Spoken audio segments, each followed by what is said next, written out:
we are back. Texas A&M, Texarkana, very first home men's basketball game. You know I love some basketball. We just watched a great women's game, 78-58 victory. We were talking to some of the guys in the hallway a little bit earlier. They're excited to be a part of history. Hopefully they'll bring us their first 2 wins. What's the word I'm looking for?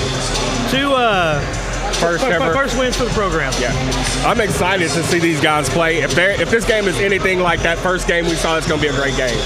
I agree.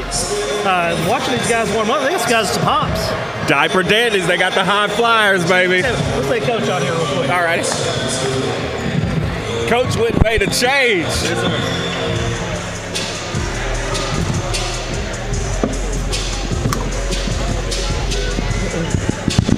Coach, you went and got dressed up from last time I saw you. Had to change a little bit. Coach went and put the suit on. The suit. Yeah, this is Eagles colors too. Yeah, I gotta have the Eagle colors. He means business. Yes, sir. Coach, tell us what the game plan is for tonight. And hopefully energy and effort is crucial to how we play every night. Hopefully we come out with high energy and high effort. If you guys come out and play anything like the ladies play, you guys are definitely going to get a win. Those ladies came out, played with a lot of energy, a lot of effort. You expecting the same thing from your guys? I hope so. You know, and getting the jitters out. This is our first game ever at home. Yeah. You know, hopefully we get those out pretty quick and, you know, calm down and play our basketball. I've seen a few of your players play. You've got some stellar athletes. You think they'll be pretty effective tonight? Definitely. I think it goes in with what we try to recruit. You know, we need stellar athletes like you're talking about to help us in our press. Yes, sir. So your athletes you have here, I noticed, you know, some of them are local. What is the atmosphere like in the locker room before you walked out of here? Pumped and ready to go. They sometimes it's hard to get them to be quiet when I'm trying to say something. So, but I'd rather take that than the other thing. So I'll tell you, this gym's filling up. Yeah, really quick. It's great support from the community. Yeah. You know, our campus. Obviously, you hear the student section. It's a big time atmosphere, and we're going to try to keep that way. Great, Coach. Well, man, we'll let you get to your job. Best of luck to you. We'll see you post game. Thank you. Got that business suit on. Yeah. He does. Good luck, Coach. So, Craig, what I'm looking for, we can get about 8 or 9 oops tonight. So some broken ankles leaving here. I'll be happy. They had some high flyers in warm-up. I I'm saw excited. that, man. Some guys that can jump out of the gym on both sides. And I'm super excited to see the kids that play locally out here in front of their fans again, play some basketball. He said we're not going to see a slow basketball game. That's music to my ears. Yeah, I definitely don't want to see that. They're gonna press. They're gonna run up and down the court, get the ball out quick, get to the rim. Looking at some of these guys getting up, I don't think we may not see many layups tonight. I gave Kyle Wright a new nickname. What's that? I'm gonna start calling him ESPN. He's a shooter. He can go 30 for 30. So you're telling me he's Ray Allen Jr. He's a good shooter. Hey, you go nickname somebody ESPN, I might see something major. He'll have some good shots, man. That's a fact. Well, what are you predicting for tonight? What are you predicting for tonight? Just a lot of energy. Yeah. Up and down the court, fast pace. You know, I can't imagine we're going to see a couple, you know, an 80-point game from each team. I wouldn't think. Would you, being this early in the season? I would think so. I think the home team will definitely put up 80 points. Hey, that's going to require both of these teams running and gunning. Yeah, it's going to be a fast pace. We don't know a whole lot about Christian, but they have some good. They're passing the eye test with players. Yeah. So if you're, like I say, for the local kids, I've seen them play. They're definitely scorers, so we can definitely see 80 points tonight. You know, let's go over some players on the roster. Some of your local players, the name I think everyone is going to know is Aaron Harmon, older brother of Ben Harmon. And what we know about this Harmon family is they're a group of winners. Definitely some talented athletes. Seeing his name on there, I was like, yeah, we got to come see this guy. I'm excited to see DeCorian Phillips. Yeah, tell me about it. I think he was the quarterback over at Liberty Islo maybe a year or so ago. Yes. Just a talented kid, super talented kid. Yeah. And he was one of those high flyers out there in the warm-up. So yeah, you know, Kyle Wright is a Texas high school graduate. Yeah, a buddy of mine coached him in the summer league, a few other players, and he's just a great athlete as well. How you doing? Seen a lot of familiar faces here tonight. this is, we talked about local player. What did we just see? We saw people we see on Friday nights walk around by us. Same crowd. Same crowd, different sport, and that's good to see. That is great to see. They really do support Texarkana. I'm loving to see it. This gym's filling up. You can't see it right now. There is a big line to get in here. I mean, they're having to wait for somebody to walk out and come back in. Yeah, I don't think they estimated this many people because it's quite a few people and it's getting really tight seating-wise in here. I'm looking around and we're not joking. I'm seeing a ton of familiar faces. I just hope I have somewhere to stand to work that camera. Oh, there you go. We're going to make sure that's going to happen. Trust me. We want to give a special shout out if you watch the women's game. Chuck and Tony from 107.9 The Fan did commentary for us, and I was listening to some of it down here. Craig, we are in trouble when me and you do it. They are actual paid professionals. Hey, we're going to step it up. We're going to try to make it happen. We are in trouble, I'm telling you. Wait till you go back and listen to it. They are really, really good. But, man, I'm excited for this men's game. But let's go down this roster a little bit. So we have kind of the local players that, if you're familiar with Texarkana sports, you should know. I think probably the furthest I would say, Matthews out of Baton Rouge has the longest drive home of anybody. Yeah. We're missing another player, Connor. He's from Texarkana, 6'4" shooting guard. Connor? Yeah. I'm not even sure how. Ule? Yeah, I've seen him play. I've seen him play with some of the Texas High guys as well. He's definitely a good ball player. And if you go down that roster and you look, you only see one senior, I think, on the entire roster. So they're a young team. So this team right here can only continue to build over the next couple of years. Yeah. Kyle Dow's out of San Antonio, point guard. Of course, we talked about Aaron Harmon playing guard. Khalid Johnson, 6'2", out of my Longview. I got to talk to this guy. See if he went to Longview High School or not. I was talking to one of the players earlier that was from Arlington, and I was like, how was your adjustment moving here to Texarkana, being a small town? And he said he really didn't think he would like it at first. He said, but now since he's been here, he loves the facilities, the atmosphere, his teammates and stuff like that. And he said slowly but surely he's gotten adjusted to it, and he's going to be here for the next couple of years. And he said he's definitely going to enjoy it here. That's good to hear. Texarkana is a great place to live. I think it's really good for these 18 to 23-year-olds. A lot of times it's not great for them to, let's say, go away to college right away. This is a great place to send your kids. Fantastic facilities, exceptional academics. Degree from Texas A&M Texarkana doesn't mean a lot. Yeah. Talk a little bit about it. I know they have a nursing program here. Not all schools have that. Yeah. I have he's like my little nephew. He's in the nursing program right now, set to graduate here in December, and I'm excited for him. Yeah. So I know one of my good friends, Brooke Marshall, graduated from here. She's gone on to be a marketing director for one of the most successful companies in our area. Jay Davis are with us on Friday nights. Jay Davis graduated from he graduated? Yeah. Oh, okay. Yeah. I mean, a lot of really good people. We know Fred Meisenheimer with Texarkana Funeral Home. I believe he's on the board out here. He's about to walk behind us right here. What's up, brother? Good to see you. I'm talking about you. Yeah. A lot of familiar faces out here. What's going on, brother? You doing all right? Grab a seat. Grab a seat. You gotta grab that man I was wanting to see. What's up, man? We can't let you walk by and not talk to you. You get Ben Harmon walking by. The most all-time winningest everything. You play basketball too? I did freshman and sophomore year, but junior year I wanted to focus on baseball. What are you going to do this year?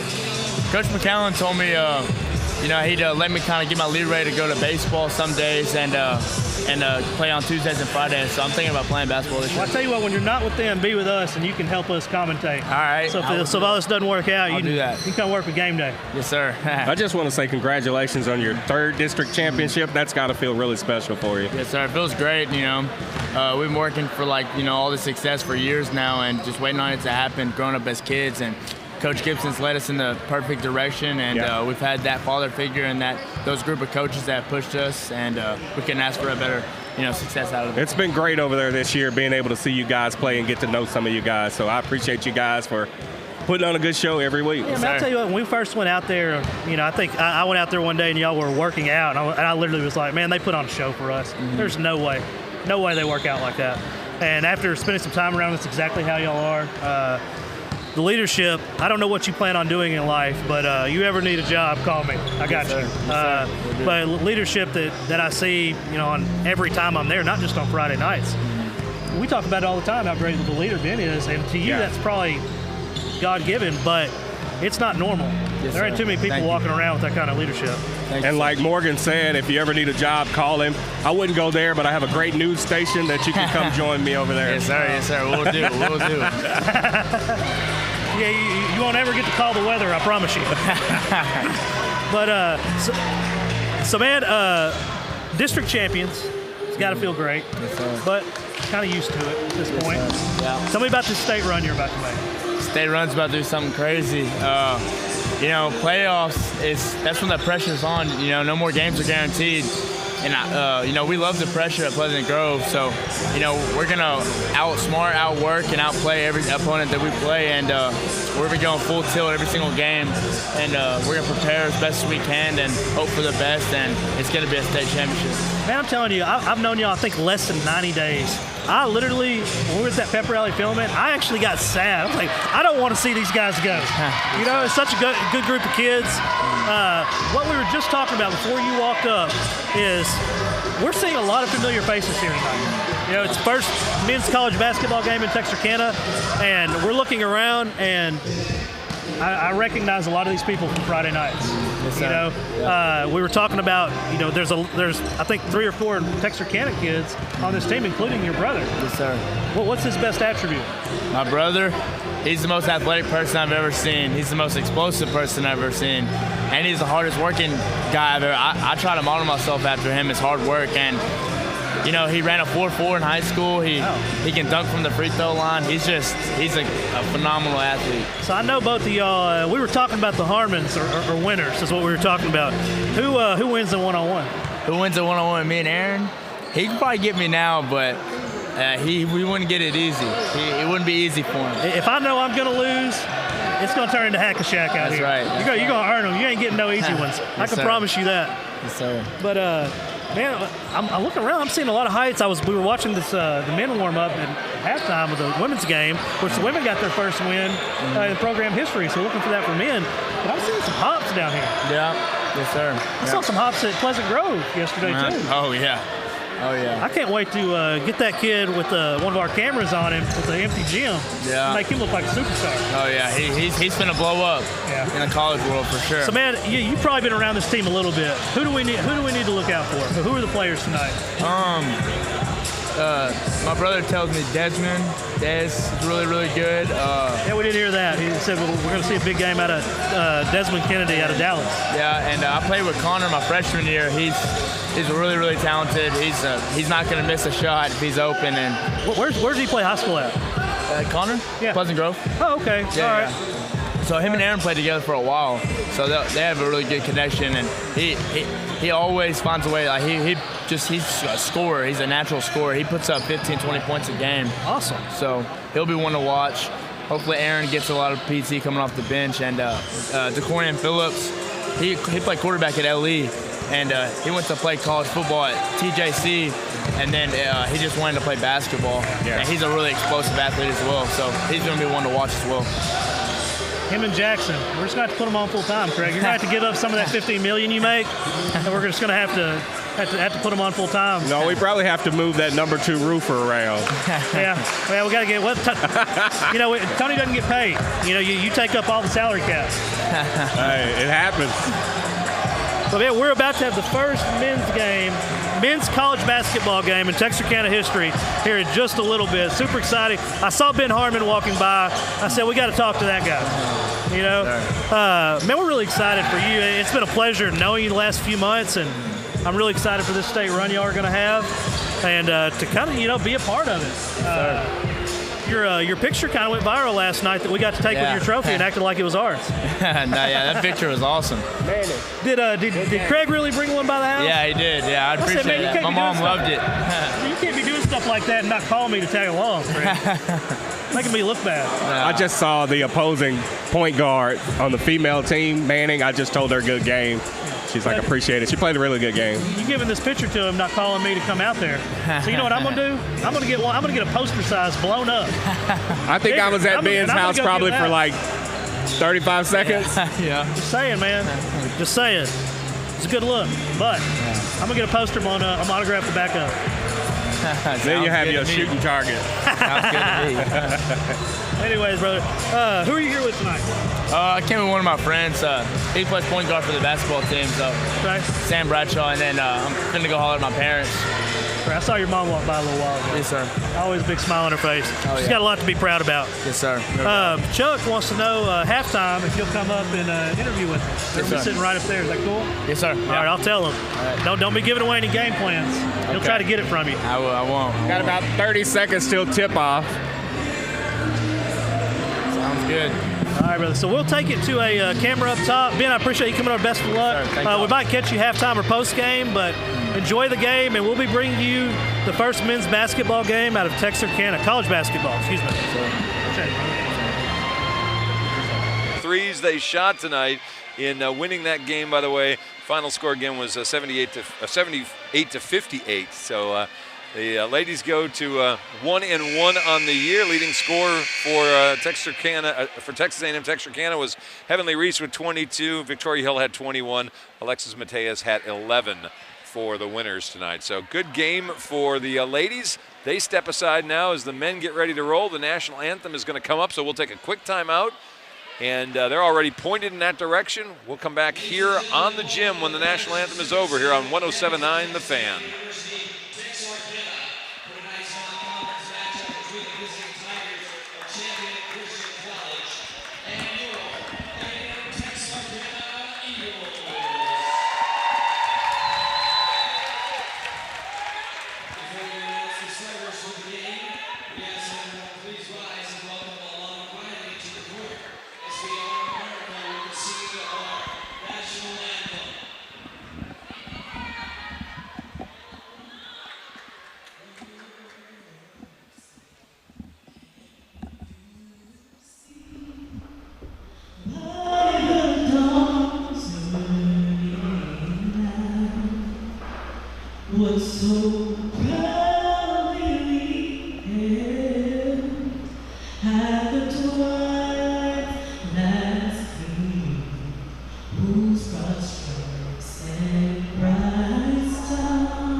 Bring it back after this spot.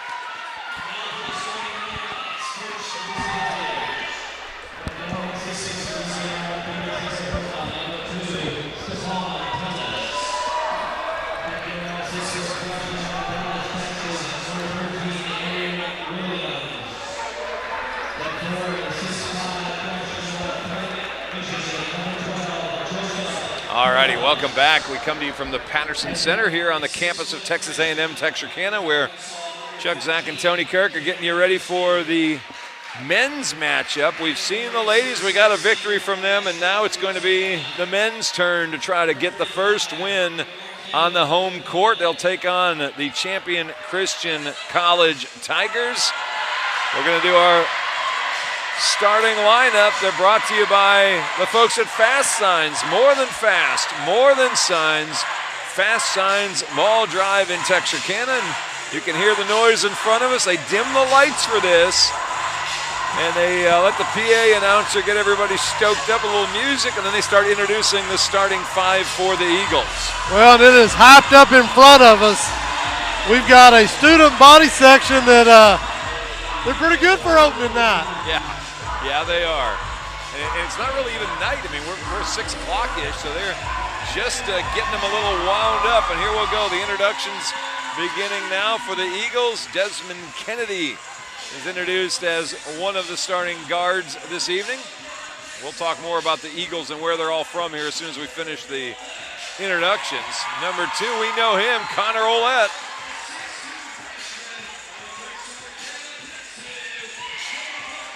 Yeah, he's played a little ball around here. Our 3rd starter, also kind of familiar, DeCorian Phillips from Liberty Ilo.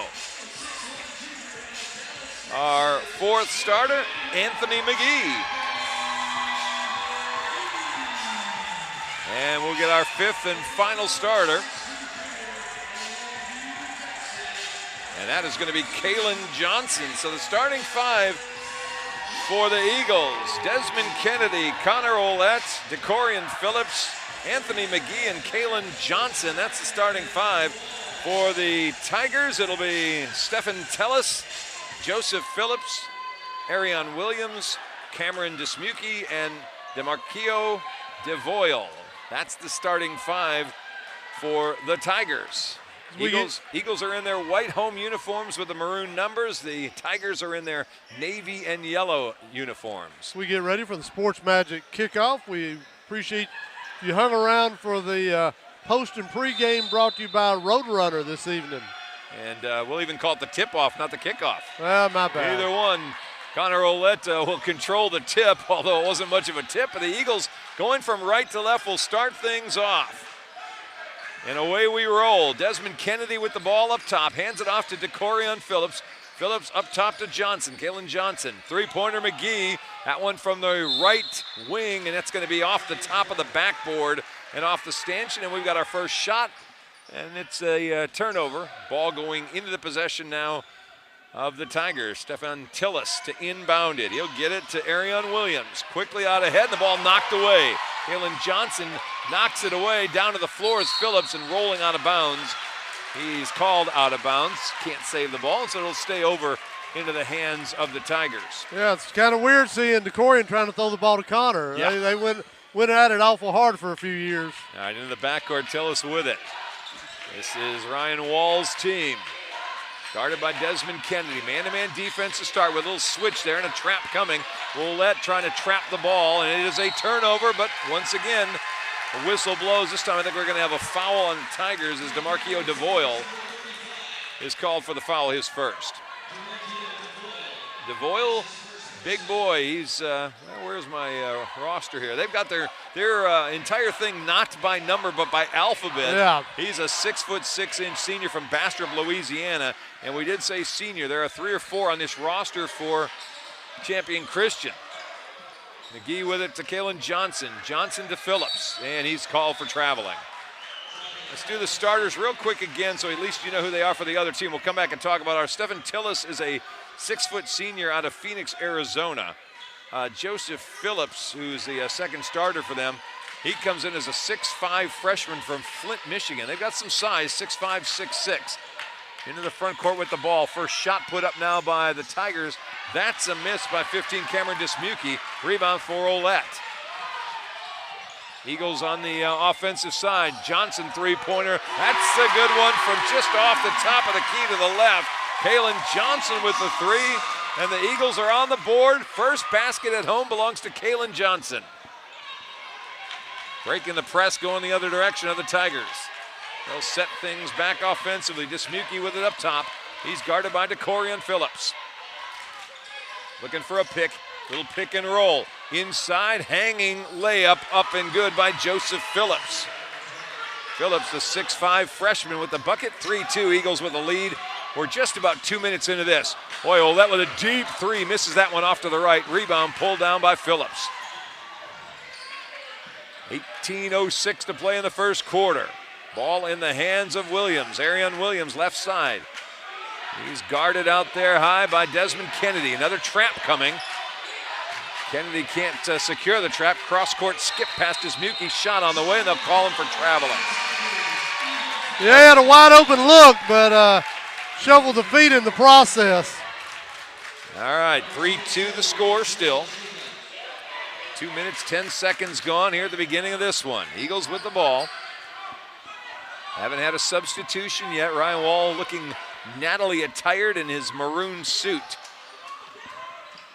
McGee, left side. Skip pass to Johnson. Back to McGee. Excuse me, to Kennedy, I'm sorry. Ouellette taking a three. That one just to the left. Almost the same exact plays where Kalen Johnson hit his. Connor Ouellette gets his first bucket of the game. It's a 6-2 lead and a quick turnover as the Eagles force Arian Williams to throw the ball out of bounds. They'll take the ball back with 17:26 to play in the quarter. Connor, who's having to play big, played the combination of point and two guard in high school over at Pleasant Grove, but in this lineup, he's having to play a 4 or 5. Inbound to Kennedy. Kennedy guarded by the Eagles. Let's see, we've got our first substitution in there. Corey Griggs has come in. Griggs and Jamal Norwood have checked in for the Tigers. Kennedy with it left side, looking for a pick. Skip and go. He goes all the way to the rim. Desmond Kennedy with the bucket. 8-2. Eagles with the lead. DeCorian Phillips trying to pressure the ball to Norwood. Here comes a trap coming. They go over the top of it. Pass caught by Kentrell Jacobs. There's a fresh 5 in the game except for one. Stephen Tellis driving, stops, dishes it back out to Jones. His 3 no good. Tipped around and grabbed by Johnson. Eagles back on offense. Out ahead to Phillips. Phillips attacking the rim. Rebound by Ouellette. He hangs in the air and has it ripped away, and there'll be a foul. Ouellette came flying in there to grab the offensive rebound, and then he got fouled. It'll be the first foul on Corey Griggs. Yeah, Connor got in there mixing it up. We mentioned they depend on him a lot to play D and to rebound, even though he's undersized. Kyle Wright, another Texarkana young man checking in, along with him Tyreek Matthews. 8-2, Eagles leading this. 16:36 to play in the quarter. Looking for somebody to throw it to. They'll get it in the hands of Desmond Kennedy. Left corner. Kennedy flips up top. Directing traffic is Matthews. Matthews steps back, goes to Kalen Johnson, around to Kennedy. Three-pointer. That one's good right in front of the bench. Kennedy's got his first 3. It's an 11-2 Eagle run. To Griggs. Griggs in trouble. Ouellette forces the turnover. Kennedy coming the other way. Around Griggs. Right side to Johnson. Back up top. Will set it up to Kyle Wright. Ryle driving. Throws it off to Matthews. His shot no good. Wright flies in for the rebound and then gets up and is going to be called for traveling. I tell you what, the kid from Texas High showed you he's got some ups on that. He went up and got that ball. Kyle Wright, who's not a big guy at 5'9", skied in the lane for the rebound. We'll get a quick 30-second timeout. We'll do the same thing. You're listening to Eagle Basketball. They're on 107.9 The Fan.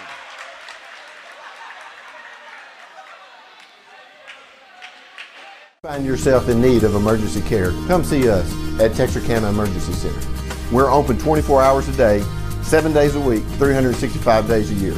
We are locally owned with board-certified physicians for all your emergencies. We accept all private insurance. At Texarkana Emergency Center, we have on-site lab, pharmacy, x-ray, ultrasound, and CT. Come see us at Texarkana Emergency Center. Real ER without the wait. The next generation of emergency. Well, maybe we aren't taking a break. Well, we changed board ops in between games, so we ain't got this one quite broke in yet. Yeah. All right, well, we'll assume we're still here, and we'll go back to action. 15:56 to play in the first quarter. 11-2, Eagles with the lead. And the Tigers get the ball down the court. Griggs loses control, and it goes off his foot, and the Eagles take it back. 11-2, Eagles have scored on 3 3-pointers. Desmond Kennedy, Connor Ouellette, and Caleb Johnson have all hit from 3. Kyle Wright directing traffic as he brings the ball down the court now. Right, little bounce pass to Tyreek Matthews. Right side, Matthews up top to Ouellette. Starts to drive, stops, gives it to Johnson. Johnson between the legs, back out top to Matthews. Matthews driving in the lane, left-hand layup, no good. Tipped into the hands of Kentrell Jacobs coming the other way. Jacobs stops, brings it back out top. Ouellette on him. Tigers trying to settle themselves down. Jamal Norwood with it. Guarded up top by Kyle Wright. Norwood hands it out to Stefan Tellis.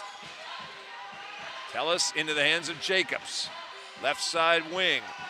Fake three. There goes DeAndre Butler. He's also new into the game. Three-pointer put up by Jacobs. That one way off the mark. Ball tipped out and last touched by Tyreek Matthews. Ball will belong to the Tigers. 20 seconds left on the shot clock. 14:56 here in the first quarter. 11-2 Eagles. Norwood with it, backcourt. Hands off to Jacobs. He's double teamed. Ouellette trying to rip the ball away, and Jacobs fights him for it. Back up top into the hands of Butler. Butler left side to Griggs, starts to drive, runs over a defender, and they'll call a blocking foul. Nope, they won't. They'll call an offensive foul.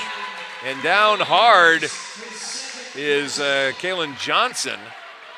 Griggs gets hit with the foul. That's foul number 2 on Corey Griggs. We're going to get some fresh Eagles on the floor here. Checking in's Kyle Dow. And let's see who else came in with him. Looks like he may be the only one new coming in. Yeah, I thought maybe McGee was already out at least at the start. It's Wright and Dow, Matthews, McGee, and Decorian Phillips came back in. There's Kyle Wright lifting up from 13, misses a shot. Rebound the other way for Butler. Butler handing off to Jamal Norwood. His shot blocked. Blocked by Dow. Eagles on the other direction, and they throw the ball away in a turnover. Derek Gunn, who's just come in, throws it away himself. It's turnover city right now. Yeah, and if you came out here wanting to watch walking up half-court basketball, you're in the wrong place. Yeah, we are whipping up and down the court, and we are turning the ball over a lot. So it's a little sloppy at the moment. Well, I think this is what Coach Wall wants. I think he wants chaos. Yeah, well, he's got that. He's causing us chaos. 11-2. Matthews with it. Kicks it left side to Dow. Dow back to Matthews. Fakes the three. Loses the dribble. Gets it back to Decorian Phillips. Phillips up at that left side wing. Boy, deep three. That one thrown up from near Redwater. Anthony McGee with the shot, and it's 14-2. You sure it wasn't from Dallas? No, that one wasn't from Dallas. That was Redwater. LeBron, thanks. 14-2 lead. We'll have a foul on the Eagles. That may be Dow that gets hit with that one. It is. That's Kyle Dow's first foul. First on the Eagles. A big-time deep three that time from McGee, though. Holy cow. Moving the line back won't affect him at all. No, he'll be okay. Tigers to inbound it, trailing 14-2. Reminiscent of how the girls started last night. And we're going to get a foul again on, looks like Decorian Phillips is going to get that one. Almost could have been a push-off that time by DeAndre Butler, who looked like he used that offhand to get some space between he and Decorian, but it'll be a foul on Phillips. Yeah, Decorian kind of tweaked a leg there. He's rubbing his knee right now. I don't know if he bumped knees or what. Pass into the backcourt. That's Butler with it. Picked up by Dow. Boy, they both have the flopping hair going. Butler stepping back, going around Dow into the lane. That's going to be another foul. Yeah, that's on Phillips. Yeah, he just got his second.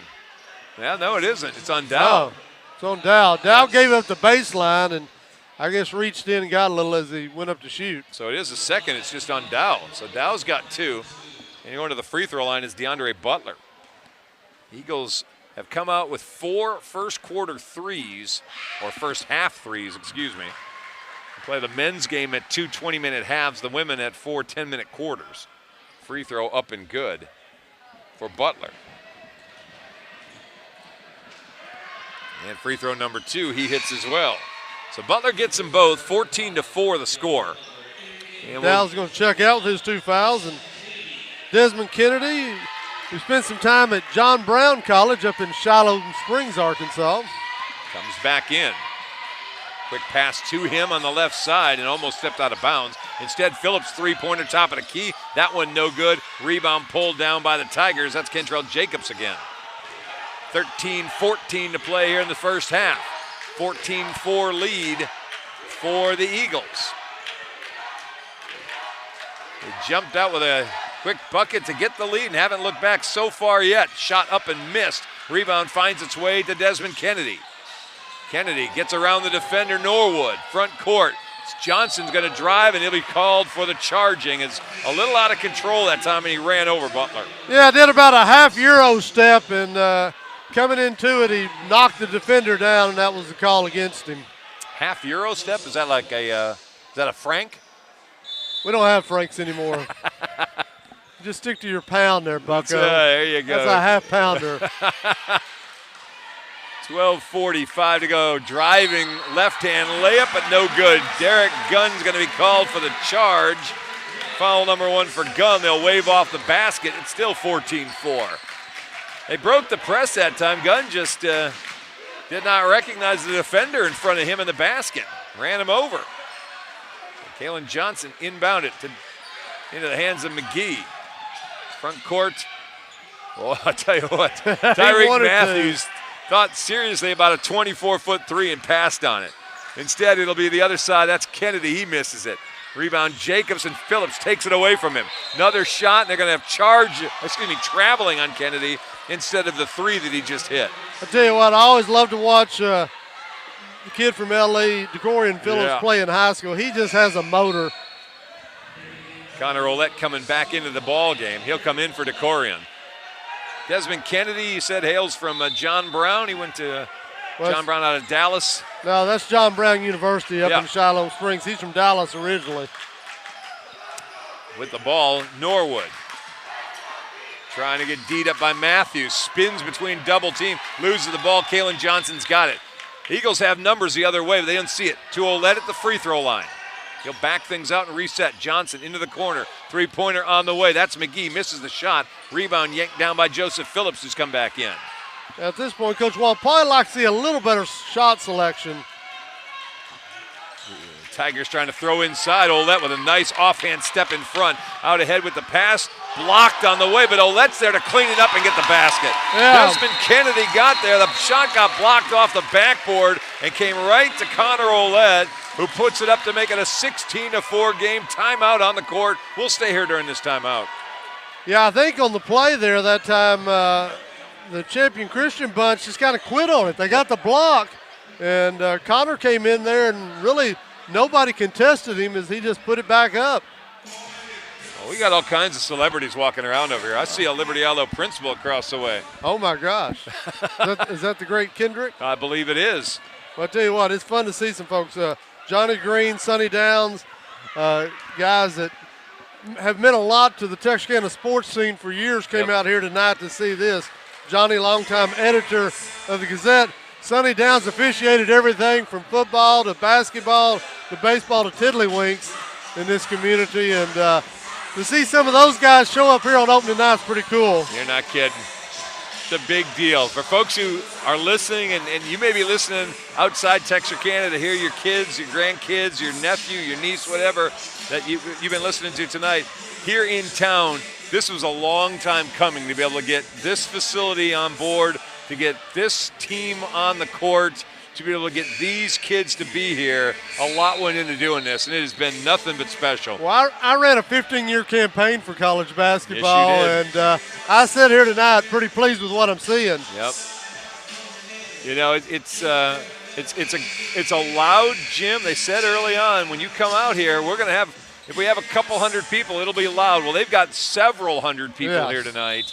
And they're right, it is loud. It is definitely a home court advantage for the Eagles. 16-4 out of the timeout. Tigers will have it. And on the court, Olette, Johnson, McGee, Matthews, and Kennedy out there for A&M Texarkana. And they give a quick bucket inside to Joseph Phillips. He's got the only 2 baskets for the Tigers so far tonight. And at 6'5", and he is a big guy, solid guy. Johnson out top. Kennedy with it. Desmond going right wing. He's waving. A little high post here. Yep, waving everybody away. He'll find Matthews up at the top. Lob to Olette at the free throw line. He's got Phillips on him. Back out to Johnson. Eagles taking their time. 4 on the shot clock. They got to put something up. Matthews finally looks up, throws one up, and gets nothing but air, and that's going to be a turnover. They were a little too deliberate that time. Yeah, I'm sure the conversation was, can we look for a little better shot? And they looked for too good a shot. Got no shot. So 16-6 the score, 10:55 to play in the half. 2-2-1 press. And they throw over the top of that.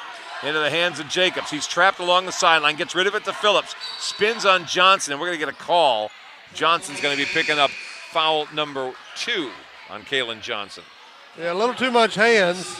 6'2" junior out of Longview, currently from Brookhaven College. Yeah, he's going to check out along with Tariq Matthews is going to check out. Back into Corian Phillips, and also coming in with them is Kyle Wright. We're going to get a foul call before we even get going again. And they put that one up there on well, that's Corian. He just picked up his second. He's got his hands now behind his back. Yeah, I don't want to touch the guy. They lob up for Phillips, tries to touch pass and put it up, and he can't make the shot. Hits the front of the rim. Willett with the rebound. Pass out ahead now. They'll give it into the hands of Phillips. He lines up the 3. Got it. Right side wing to Corian Phillips has a 3. 19-6, Eagles on top. And that's exactly the kind of shot you're looking for. Boy, I tell you what, Tigers were a little slow recognizing they had an open man down the court. Instead, Phillips took it himself. There'll be a foul, and he'll go to the free throw line. But they had an easy bucket if he looks at Jacobs. Yeah, if he just looks up, you know, he's got the press on him, that 2-2-1 press. But he kind of got sucked up and left a man wide open. They just didn't take advantage of it. Kyle Wright gets the foul. That's number 1 for Kyle. 7 fouls now that the Eagles have committed, just 4 for the Tigers. Left-handed free throw from Phillips up and good. He's got 5 of their 7 points. And out will come to Corian Phillips. Back into the game, Kyle Dow. I want to say Neil Dow all the time. I'm teaching the Maine temperance laws in history classes last week, and every time I'm seeing Dow, I'm seeing Neil Dow, but it's Kyle Dow. Second free throw from him, no good off the back of the rim. So he makes 1 of the 2. Rebound by the Eagles. We'll go back into the front court. Skip pass up top into the hands of Kennedy. Kennedy to Kyle Wright. Kyle directing a little traffic. We'll get it to Dow and around to Kennedy. Back up top to Dow. Dow around to pick from Willett. Doesn't see him rolling. Drives, stops, lifts up at 15, hands it off to McGee. Baseline 2-point shot, no good. McGee took a funny step when he landed. He's not showing any signs of it, but he stepped funny coming down. Going the other way, ball forced out of bounds. It'll stay Tiger ball with 9:53 left to play in the half. Tigers had pretty good numbers. That time Connor Ouellette came in from the back and knocked it through, and it's out of bounds underneath the goal. 19-7, Eagles with the lead. Well, that falls down. Phillips kind of pushed him. Finds Phillips and then back to Stephen Tellis for the basket. Nice inbounds play set up that time by the Tigers. 19-9. McGee with it, right baseline to Ouellette. Ouellette looked at a 3, passed on it, goes to Kennedy. Back to Ouellette. Playing catch on the perimeter right now, and will back things off Will McGee. And boy, lost control of the ball, and it's going to go back over to the Tigers. McGee started his move and lost the ball and just kind of tapped it all the way across the court out of bounds. Tell you what, Wall's team really wants to play up tempo, and when they get caught in a half court, it's not their game. They're not nearly as comfortable. No, Kalen Johnson's getting back up to come in.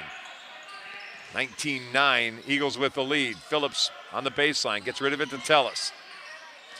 He pushes off a little bit, no call, back to Phillips. He'll run over Ouellette, now back to Tellis, lifts up 2-point shot, no good. Rebound is in the hands of Kennedy and taken away. Now a foul's going to be called as going to the basket is Butler. And he'll be going to the free throw line. Foul is going to be on Desmond Kennedy. That's his first. Yeah, he's laying on the floor, wasn't he? And he got called for the foul? Well, yep, he sure was. I think he may have reached up and grabbed him going by. That may be what the call was after Butler got the ball. It makes you scared if you've got possession of the ball. Yeah, it doesn't count anymore. Butler with the free throw, that's good. Now they're doing like they're women. They're not putting anybody underneath. Nope. Earlier they had 1 under. Dow's coming out of the game. And checking back in is Johnson. Second free throw from Butler, that's good. He's got 4 for 4 from the line. 19-11, Eagles with the lead. 9 minutes left to go, first half. Kyle Wright with it, right to Ouellette. Ouellette to Kennedy. Kennedy driving into the lane, raises, hangs up there, misses the shot, rebound for Jacobs. Yeah, pretty hang time, but nothing to show for it. Nope, and no help. Eagles had nobody on the boards. Tellis with it, across half court, picked up by Wright. They switch off, and now Kyle picks up Butler. Butler's pass, skip to the right, shot from the 3-point area, no good. That's a miss by Dismuke. Rebound by the Eagles. That's McGee with it. Out ahead to Johnson. Johnson looking for Kennedy to keep settling down in the baseline three, and Kennedy stopped about 7 or 8 feet short of the spot. Yeah, one of the fans had just walked into the doors and got a souvenir right away. Yeah, take home a basketball. Butler with it now. 8:15 and counting here in the first half, 19-11.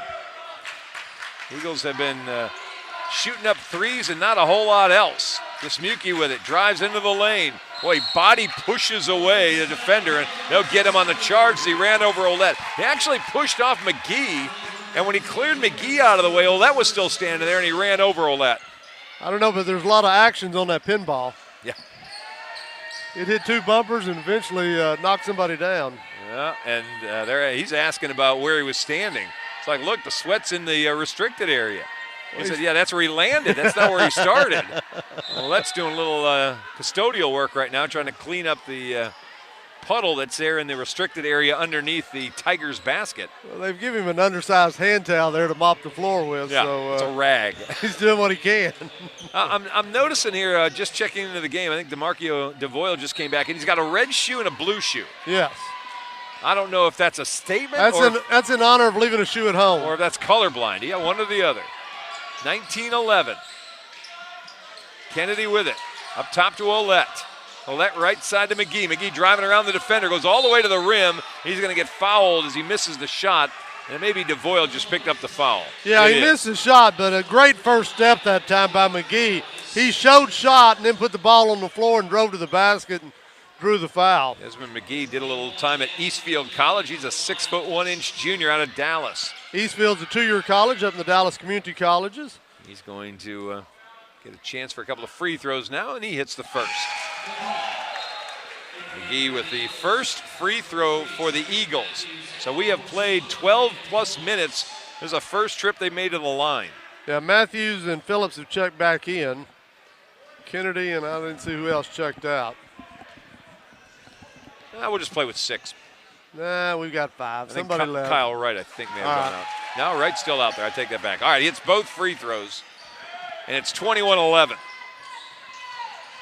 Dismuke with it as they break the press, get into the front court, and just a little too much reaching. And DeCorian, I think, may have just gotten his third. Well, you kind of get a sense the Eagles aren't going to take fouls home with them. Yeah, they actually called it on Kyle. Kyle Wright got his second. It's better for everybody that it was 13, not 14 that got that foul. Dismuke going on the line now. Cameron Dismuke. First free throw that he gets. Actually, it's a 1-and-1. He misses the front end. Rebound Ouellette. 21-11. Quick pass inside to Wright. Wright's in no man's land under the basket. Gets rid of it to McGee. Baseline 3. That one's off the mark, back of the rim. Rebound Dismuke. Trap coming on him, but he gets rid of it to DeVoyle. DeVoyle looks like, tell you what, I don't know if you want him on the dance floor. That move he just did, looked like he was doing the Frankenstein. Three-pointer up and good from Kentrell Jacobs. It's the right week for the Frankenstein. I know it. 21-14. 7 minutes left. First half. Matthews in the game now. Matthews to Phillips. Around a pick from Ouellette. Right side. Back up top to Matthews to Wright. And around the perimeter to McGee. Kyle with it now. Right side to McGee and to Matthews. He'll take the deep 3. No defender steps out on him. He misses the shot and comes back and finds him with a tip out. They'll reset the shot clock. Here goes driving McGee, hanging and putting up the shot, and he's going to get fouled again. Yeah, I like McGee's game. McGee is not afraid to go to the rim. He may not have the height to always finish, but he knows you can finish just as well at that free throw line. Yeah, DeVoyle's just got his 3rd foul, so DeMarco DeVoyle, the 6'6" senior from Bastrop, Louisiana, got 3 fouls. He's going to have to come out. They get up actually a couple of subs off the bench getting ready to check in. First, the free throw from McGee. That's good. Anthony 3 for 3 from the line. Coming into the game, Joseph Phillips. Out goes DeVoyle. Let's see, we're going to have a little switch out on who's going to be in the rebounding spots here for the Eagles. Corian Phillips just checked out of the game as well. Back in Desmond Kennedy. 22-14 Eagles lead. 6:40 left to play here in the first half. Home opener for A&M Texarkana. McGee hits them both. He's got 7. Leads all scorers. 23-14. Again, trying a little half-court trap, and they'll break that, will the Tigers. Into Phillips' hands. Driving left side baseline, puts up the shot left-handed, spun around and dropped in. Phillips has 7. 23-16. Eagles back on offense. McGee up top. That's Kennedy with the three-pointer. Rattled in and out, no good. Rebound, Stephen Tellis. Back the other way. 6-minute mark coming up. Norwood with it. He's trapped and picks up his dribble, gets rid of it. Gets some help to Tellis. Tellis steps back left side. There's Jacobs. He'll take a look at the 3, launches one, airballed it. He didn't look comfortable when he caught it, and he wasn't squared up when he turned, and that's a bad shot, and that's one that usually gets you pulled out of the game. Instead, it won't be him coming out. It'll be Dismuke as Arian Williams checks in for the Tigers. But that's the kind of shots you begin to see in the last part of a half where you've been pressed the entire half. 5:50 to play in the half. McGee, bad pass, taken away by Tellis. He'll drive in the lane, runs over the defender, and I think they're going to get Desmond Kennedy with the block, and they do. I thought they were going to get him for bad acting. Well, I don't know if they give an award for that, but it was there. That was just a really bad flop. Well, we can do bad, bad. Bad pass by McGee. Yes. Bad attempt on defense that time by Kennedy, and then a bad flop. And Tellis to the free throw line where he misses the first free throw. So bad free throw shooting. Can we stop with the bads?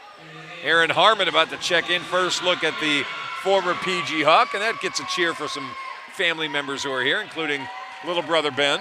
Little brother Ben, who was on game day a while ago. Sure was. Surprise, surprise. Second free throw, that one no good. Missed them almost both the same way.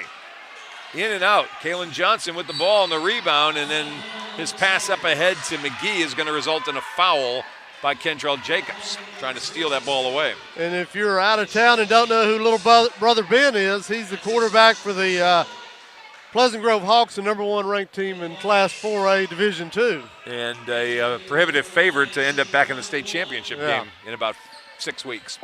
In fact, both of his older brothers were on the state championship football team 2 years ago, so they know a little bit about competing. Yeah, McGee hits the first of the free throws. He's now got 5 from the line, 5 for 5. And in fact, big brother Aaron, who's out there now, had the final interception on the final play of the state championship game in 2017 to give him a win over West Orange Stark. Free throw number 2, good by McGee, and so it's back to a 9-point lead, 25-16, as we're down to 5.5 to play here in the first half. And we're going to get another whistle. And I think maybe Olette just got his foul. It is. And Connor gave that sourpuss face. Like, on me? What? Well, it goes both ways. You get tired here at the end of the half. Even as much as Coach Wall's been substituting, your legs get tired and your hands get busy, and that's when fouls get called. And you know, the difference, as we said, 20 straight minutes you're playing. Even with the substituting in and out, you're not sitting down as a group. First free throw is up and good from Jamel Norwood, his first point of the game. And you don't get that extended rest either at the half if Coach pulls you out for a minute or two before. Yep. Second free throw, no good. Aaron Harmon had the rebound, ends up in Olette's hand. So one of the two, 25-17 is the score. Eagles break the press. McGee's got it. Trapping him, they're trying. To Olette. Baseline 3, passes on it, goes back to Johnson. They're going to clear out. Johnson with the dribble, gives it up to Olette. And then over to McGee, right side on the wing. Back to Olette, he's got a corner 3. Squares it up, misses it back of the rim. Rebound Phillips. Not our Phillips, their Phillips. That's Joseph. 25-17, under 5 left to play in the half. Ball in the hands of Arian Williams to Phillips at the free throw line. He turns, fronts the basket, and we're going to have another foul. Looks like it's on 3. Yep, that will be Tyreek Matthews' first foul. They kind of had the offensive player sandwiched. Connor was in front, and Tyreek was behind him, and Tyreek picks up the foul. Eagles are well over the double bonus now. So it'll be 2 free throws for Joseph Phillips. Phillips has 7 points in his first half. He's 1 for 2 from the line. 4:48 left in the half. And the first free throw, no good. Front of the rim. Kind of shot put at that. You're not familiar with the double bonus, means all these fouls are 2-shot fouls now. Only 8 fouls on Champion Christian, so it's just a 1-and-1 still for the Eagles if they get fouled. Second free throw, that one rattles around and falls. So 8 points for Joseph Phillips, and it's a 7-point lead for the Eagles, 25-18. And another ball's been tipped and knocked out of bounds into the Tigers bench. Yeah, that was intended for McGee. He was smart enough to just let it go out of bounds. 4:41 left as the Eagles will inbound it right in front of the bench for the Tigers. You got a little two-man set play in front of them. Ouellette, Harmon, McGee, Matthews, and Johnson out there for the Eagles. And a little bit of a tie-up, and we're going to get a foul that time on Jamal Norwood. A little too handsy that time, trying to cover Tyreek Matthews, and it'll be the 1-and-1. 9th foul now on Champion Christian. Yeah, well, it's just the bonus. You only get the one shot. If you make it, you get the extra. When you get to 10 fouls, it's the double bonus. You shoot 2 all the time. And to the free throw line will go Tyreek Matthews. His first trip to the line, he hits the first. Eagles for the first half, I hate to say it, they're perfect from the line, 7 for 7. Well, you put the bad mojo on them now. Here comes Kyle Dow getting up. He'll come in for Johnson. Coach Wall said he's going to play everybody. Yeah, I think he has. Other than the kids he's saving for January, he's put them all in. Well, that's not all the way true, too.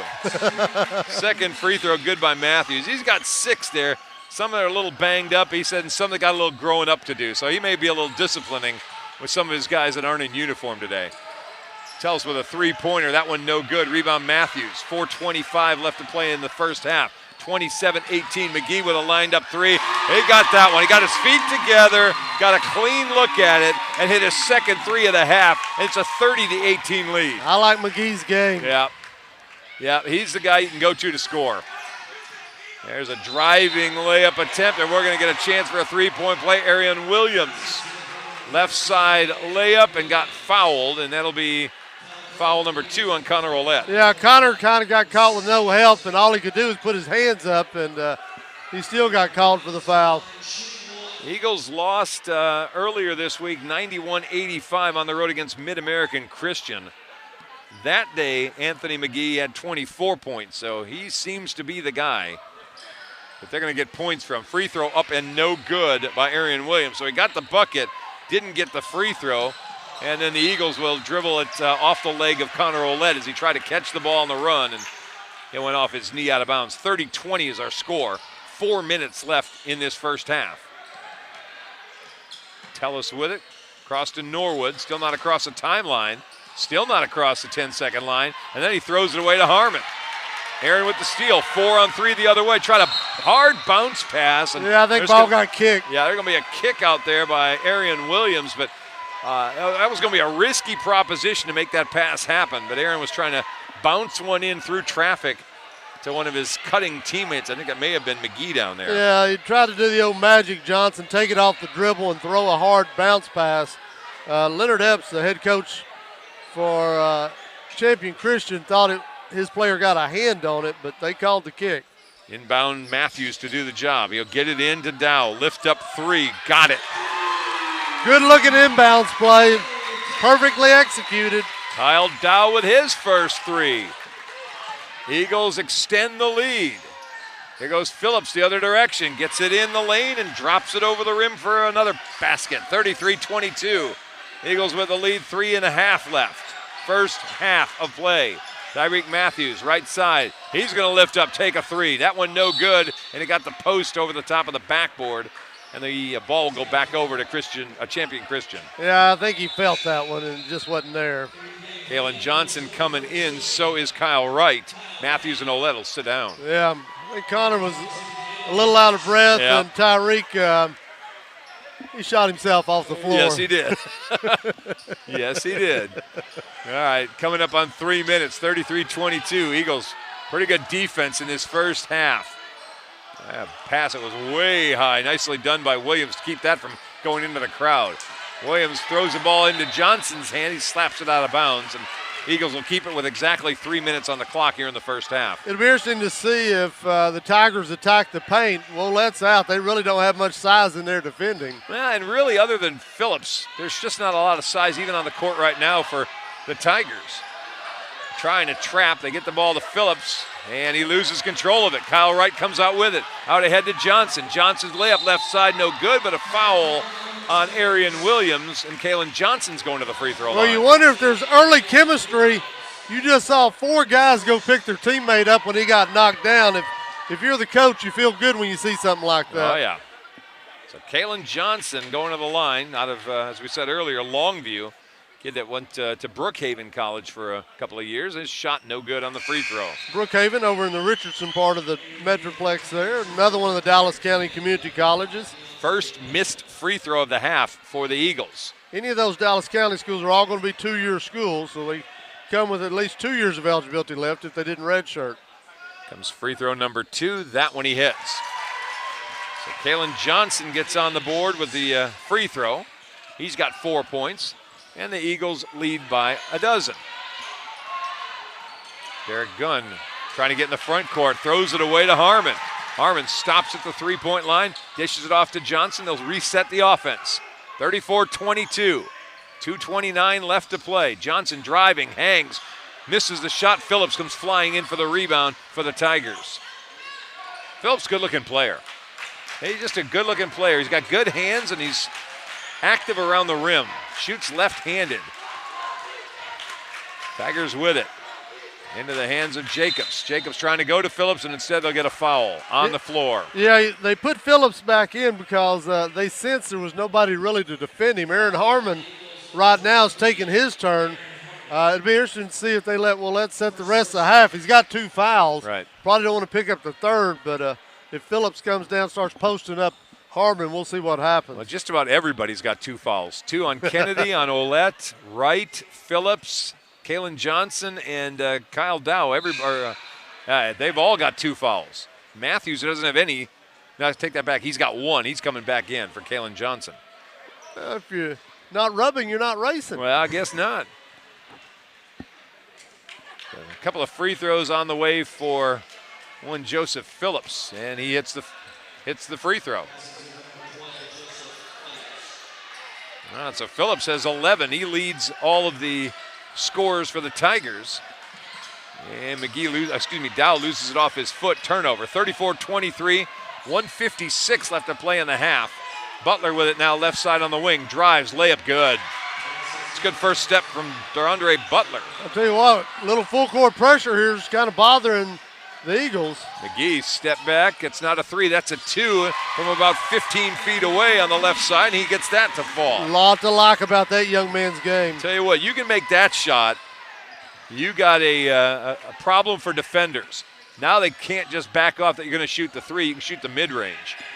1:25 left to play in the half. 36-25. Harmon trying to defend against Gunn. Shot on the way. That's an air ball, but a putback for Jacobs, who was just standing under the rim. And that ball came right to him. 36-27. Coming up on a minute left. Dow, cross court to Kyle Wright. Wright into the lane, back to Dow. Left side wing, decides to pass on the 3 and sets back up again. Dow drifts to the right to Harmon. Right baseline. He'll throw it into Matthews' hands. 51 seconds left. 8 on the shot clock. 5 on the shot clock. Matthews needs to look up and see the shot clock. 2, 1. He'll put one up and way off again. He thought he got fouled, and he got nothing. Well, he's still pleading his case. I'm not sure why we're stopping. Oh, they called shot clock violation. He was pleading he got fouled, but he was acting on that one. He hung up there a little bit trying to get a foul on a 25 or so foot shot. Right now, the Eagles need a good defensive series right now to put some pressure on this team that's pressing them. 36-27. How about a steal and a layup for McGee? How about that? You ask, you get. McGee's got 16 here in the first half. The lead balloons back up again, 38-27. 20 seconds on the shot clock, 21 on the game clock. Jacobs lining up a 3. That one missed, back of the rim. Matthews with the rebound, and he stepped out of bounds. Trying to come up the court. He was a little too close to the sideline after he secured the rebound, which got away from he and Phillips, and he'll step out with 13 seconds left on the clock. And if you're in a double bonus like this, you don't want to foul. You want to make them make a shot.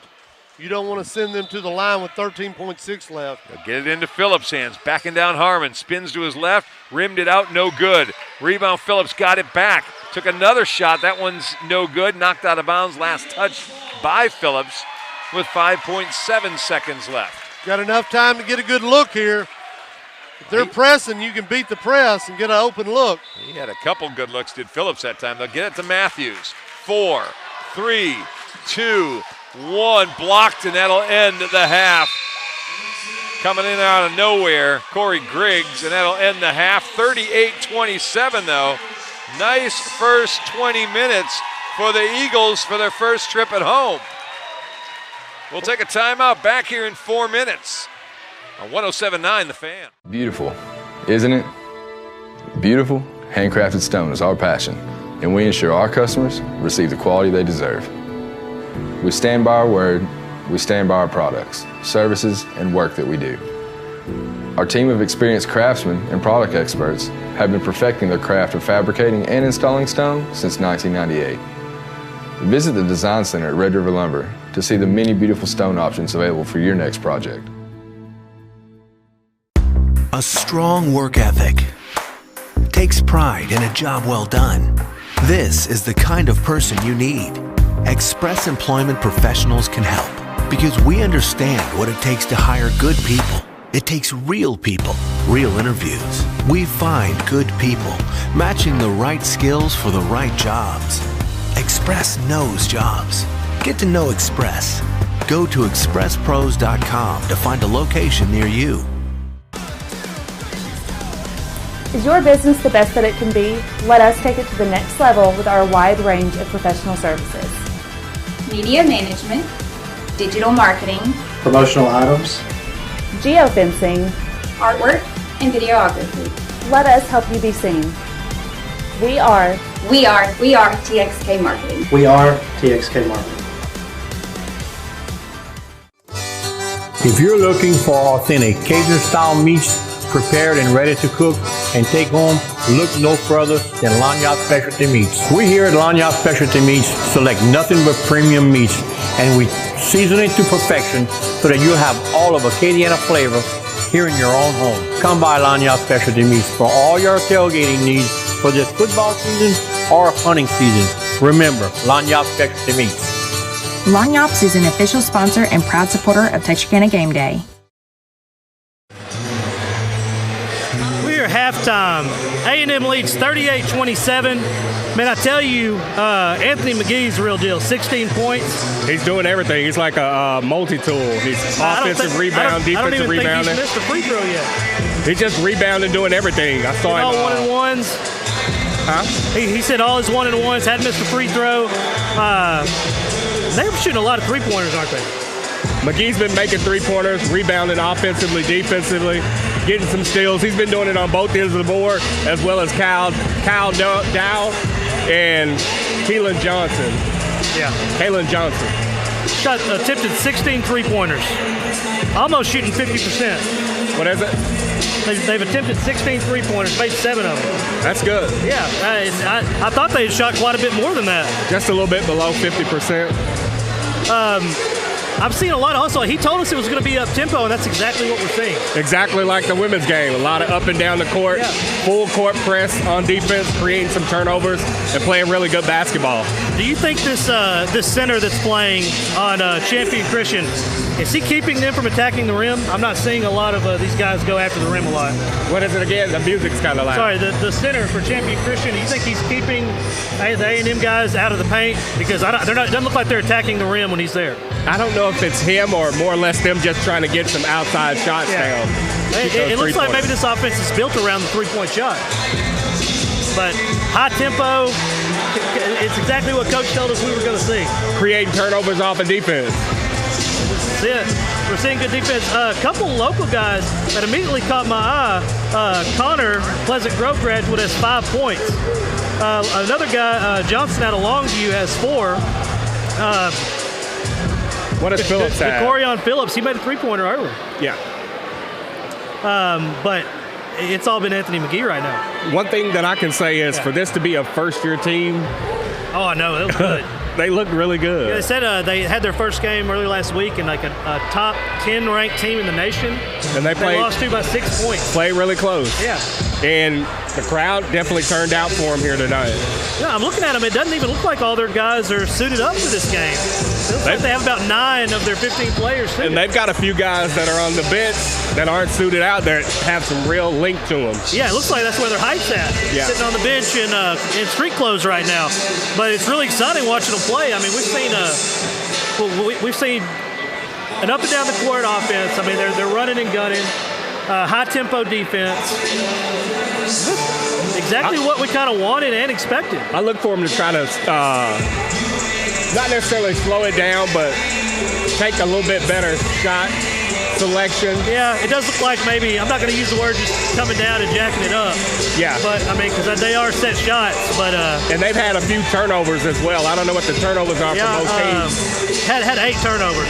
And there's been a lot of fouls called. It's been a lot of fouls called. There's been a lot. Very questionable. Yeah. Calls. I couldn't believe McGee didn't get that three-point play down here. They just didn't call that foul. It's pretty obvious. I saw one that I thought wasn't quite a charge because he was outside the circle, but they called it a blocking. So yeah. I'd tell you a big difference from the women's game and the men's game is between both teams, we have 3 total offensive rebounds. What is it? That's it? Yeah, that's it. 3 total. They're crashing the boards on the defensive end. On the defensive end, Champion Christian has 15. A&M was 17. So pretty evenly matched there. Just what it looks like is A&M's hitting a little more. They have more steals. I mean, they're playing a better game right now. They have 5 steals. I can say that their defense is really playing really well. Yeah. Yeah. And I like the way he's rotating in the players. Yeah.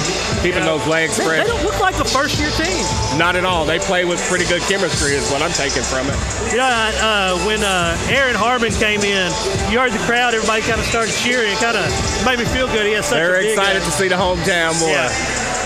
I'd love to see him. I don't even think he's put up a shot yet. Not yet. But I wrote down beside his name, he hadn't been out there 3 minutes, and I wrote down hustler. Yeah. You know, and I tell you another kid, Connor. Yeah. That's the first thing I wrote down about him. He's a hustler. Plays great defense. And I'm looking at they used to be teammates in high school. Yeah. And without even knowing, because I'm not. I didn't know which one Decoria Phillips was. I wrote down beside him, great athlete. We'll talk about the Texarkana guys. He's definitely a great athlete. I saw him make a throw in a high school game about 55 yards on a strike to a receiver, but the cornerback made a good play and picked it off, maybe against Gilmer, but it was just a tremendous athlete all around. Yeah. This has been a great first half to watch. 38-27. Your A&M Eagles are up on Champion Christian. I don't know why I can't remember their name. But to give you some quick rundown numbers, your Eagles have attempted 28 field goals, made 11 of them, but they've shot a bunch of three-pointers, 16, almost making half of them, finishing with 7 in the first half. I don't know why I felt like they shot a lot more than that from behind the arc. How many times did they shoot it? 16. Just 16? Yeah. It does seem like they shot a lot. Yeah, it seems like they shot. 9 out of 10 from free throw line. That's what you want. Yeah, I don't think McGee missed a free throw at all. Matthews hadn't missed a free throw. So I can't say enough about the play of Anthony McGee. He's just all over the court, knocking down three-pointers, rebounding the ball, just hustling everywhere. Yeah. And like you said, you're writing hustler beside some of the players' names. Yeah. You can pretty much put it by everybody's name that's taking the court because they do a really good job trapping on that full court press. Yeah, they're playing really, really hard. They're playing full tilt. Yeah, definitely playing full tilt over here tonight. But this trap defense has been somewhat the difference in the ball game. I mean, they have 5 steals to Champion Christian's 1. Just not turning the ball over a whole lot. Yeah. I'm trying to look for big discrepancies here. Other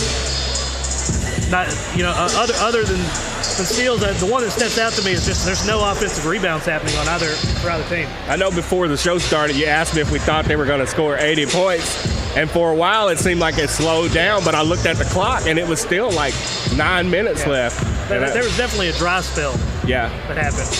And they got real, like you did with Oprah. Everybody was getting the whistle.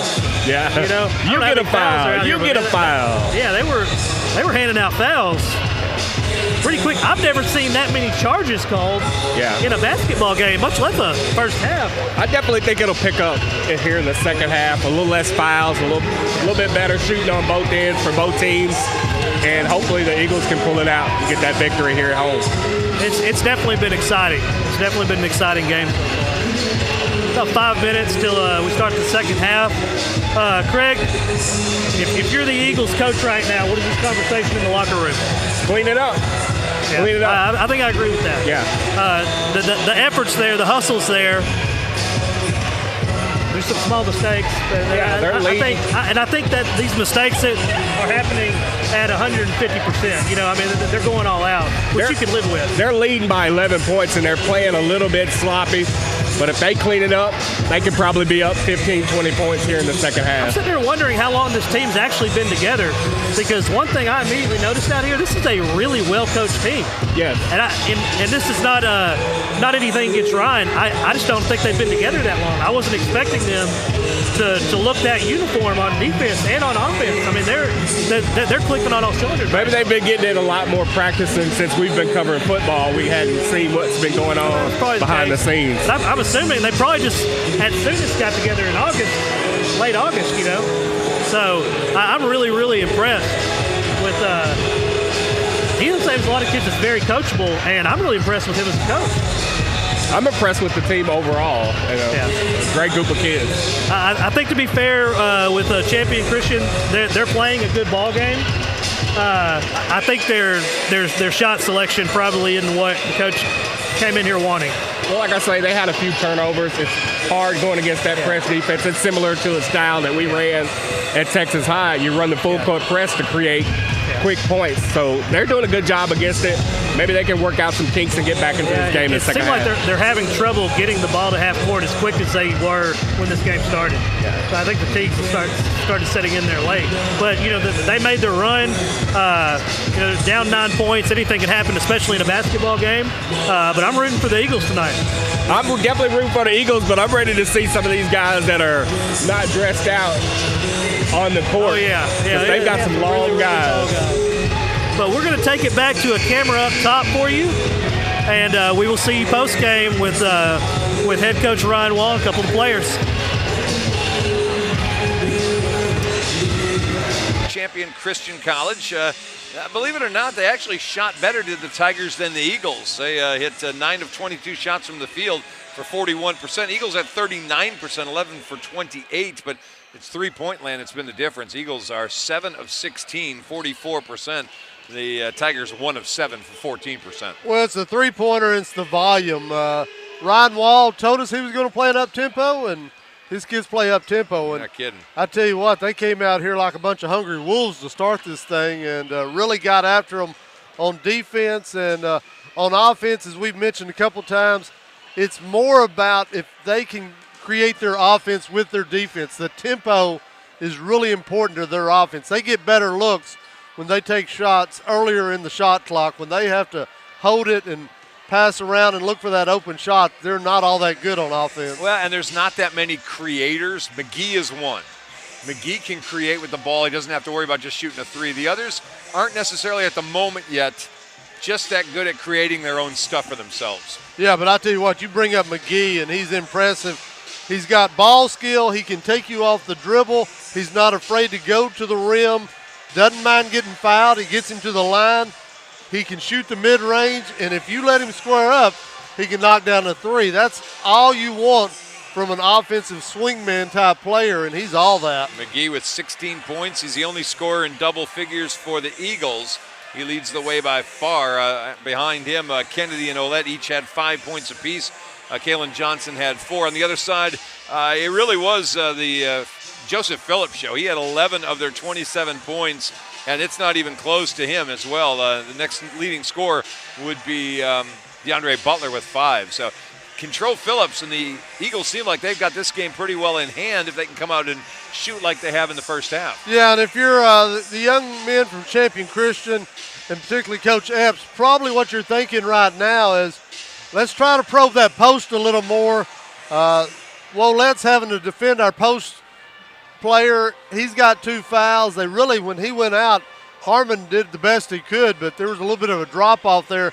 He's not quite as strong as Connor. No. And if I'm the folks from Champion Christian, that's where I'm looking for answers early in this second half. Can we get the ball in the post? There are lots of Eagles with 2 fouls. Kennedy, Ouellette, Phillips, McGee, and Johnson, Dow all have 2 fouls. Those Kyle Wright. Really the only foul trouble on the other side is the big man.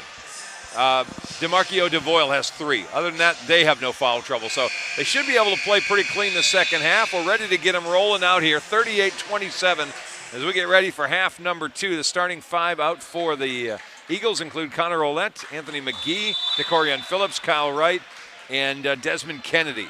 We'll switch sides of the court, so the Eagles are to our left, where they will defend the basket in their white and maroon uniforms. The guys from Champion Christian, their navy and yellow jerseys, going from right to left. Butler leaving the ball for Jacobs, takes a baseline 3, way short. May have been partially tipped. Connor Ouellette grabs the rebound. The Eagles are off and running. Shot by McGee, catch and shoot 3, misses the shot. Up under, over the rim is Phillips grabbing down the rebound. He'll hand the ball to Stephen Tellis. Tellis, Phillips, Butler, Jacobs are all out on the court, and so is the man with the ball, Corey Griggs. Griggs into the lane, stops, leaves it for Jacobs. Left side, baseline 3, that's up and good for Tellis. His first 3 of the night, the second one only that has been scored by the Tigers. See what Coach Epps looks like he told him to go to the corner early. Yep. Ouellette with it, had the ball stripped away going into the lane. Griggs has it coming the other direction. Fast out ahead to Tellis. Boy, he lost the ball. Looked like he got hacked a little bit. He hands it off to Jacobs, who misses the shot, and out with it comes Kennedy. Desmond Kennedy, left side on the wing. Pick from Ouellette. Passes it off to Phillips. Corian's got those long warm-up things on that they're wearing. 3 or 4 of the guys have those on now. It's called white hosiery. I guess so. Shot 3-pointer, no good by Kennedy. Rebound by Jacobs. Almost lost the dribble, crossing the timeline. Goes right side to Griggs. Nice spin move. He's in the lane. Tosses it again to Tellis. Same place he had it. 1-3. Misses that one. Kennedy goes up to get the rebound, and then he's tied up by Jacobs, and it'll be Eagle ball. Well, I'll tell you what, every possession this half so far, they've worked into one of the corners to get a look. It really seemed to try to move the ball to get that open corner look. The Eagles have taken, 1 shot so far in this half? They played about 2 minutes. McGee to Ouellette, they're still in the backcourt. Now we'll cross into the front court with McGee left side. Back to Connor, bounce pass. Then he'll go right side. That's Kyle Wright's 3. Got it. Kyle Wright with the 3. Former Texas High Tiger knocks it down. First points for Kyle tonight. As he gets on the board, first bucket of the second half for the Eagles will lead at 41-30. 2+ minutes gone here in the second half. Jacobs trapped in the corner, throws it away.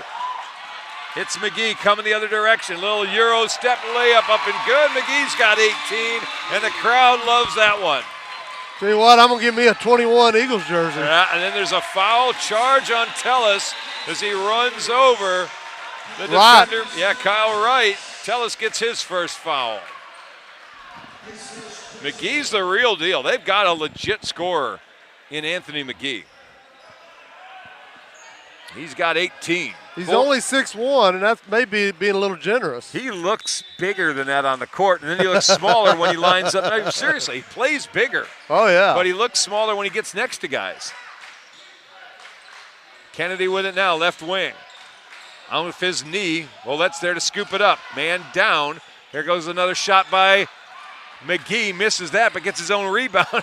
Throws it over to Kennedy. Bounces off his head. Ouellette in the corner. Right side. Picked up. He hands it off to McGee. McGee trying to split defenders. Again to Ouellette. Starts his drive. He runs into Griggs. Gets called for the charge. He spun the basket in, but he got called for the... Yeah, he thinks he's going to the line for an N1. He can't believe it. Yeah, they got him with the charge, and Connor's beside himself. It was a circus shot. He put a great spin on it to get that thing to fall, and you can hear from the booing, the home crowd disagrees. That's where the little man gets the call. Yeah. The little man being Corey Griggs, who got run over on that. Griggs with the ball now. He splits a trap.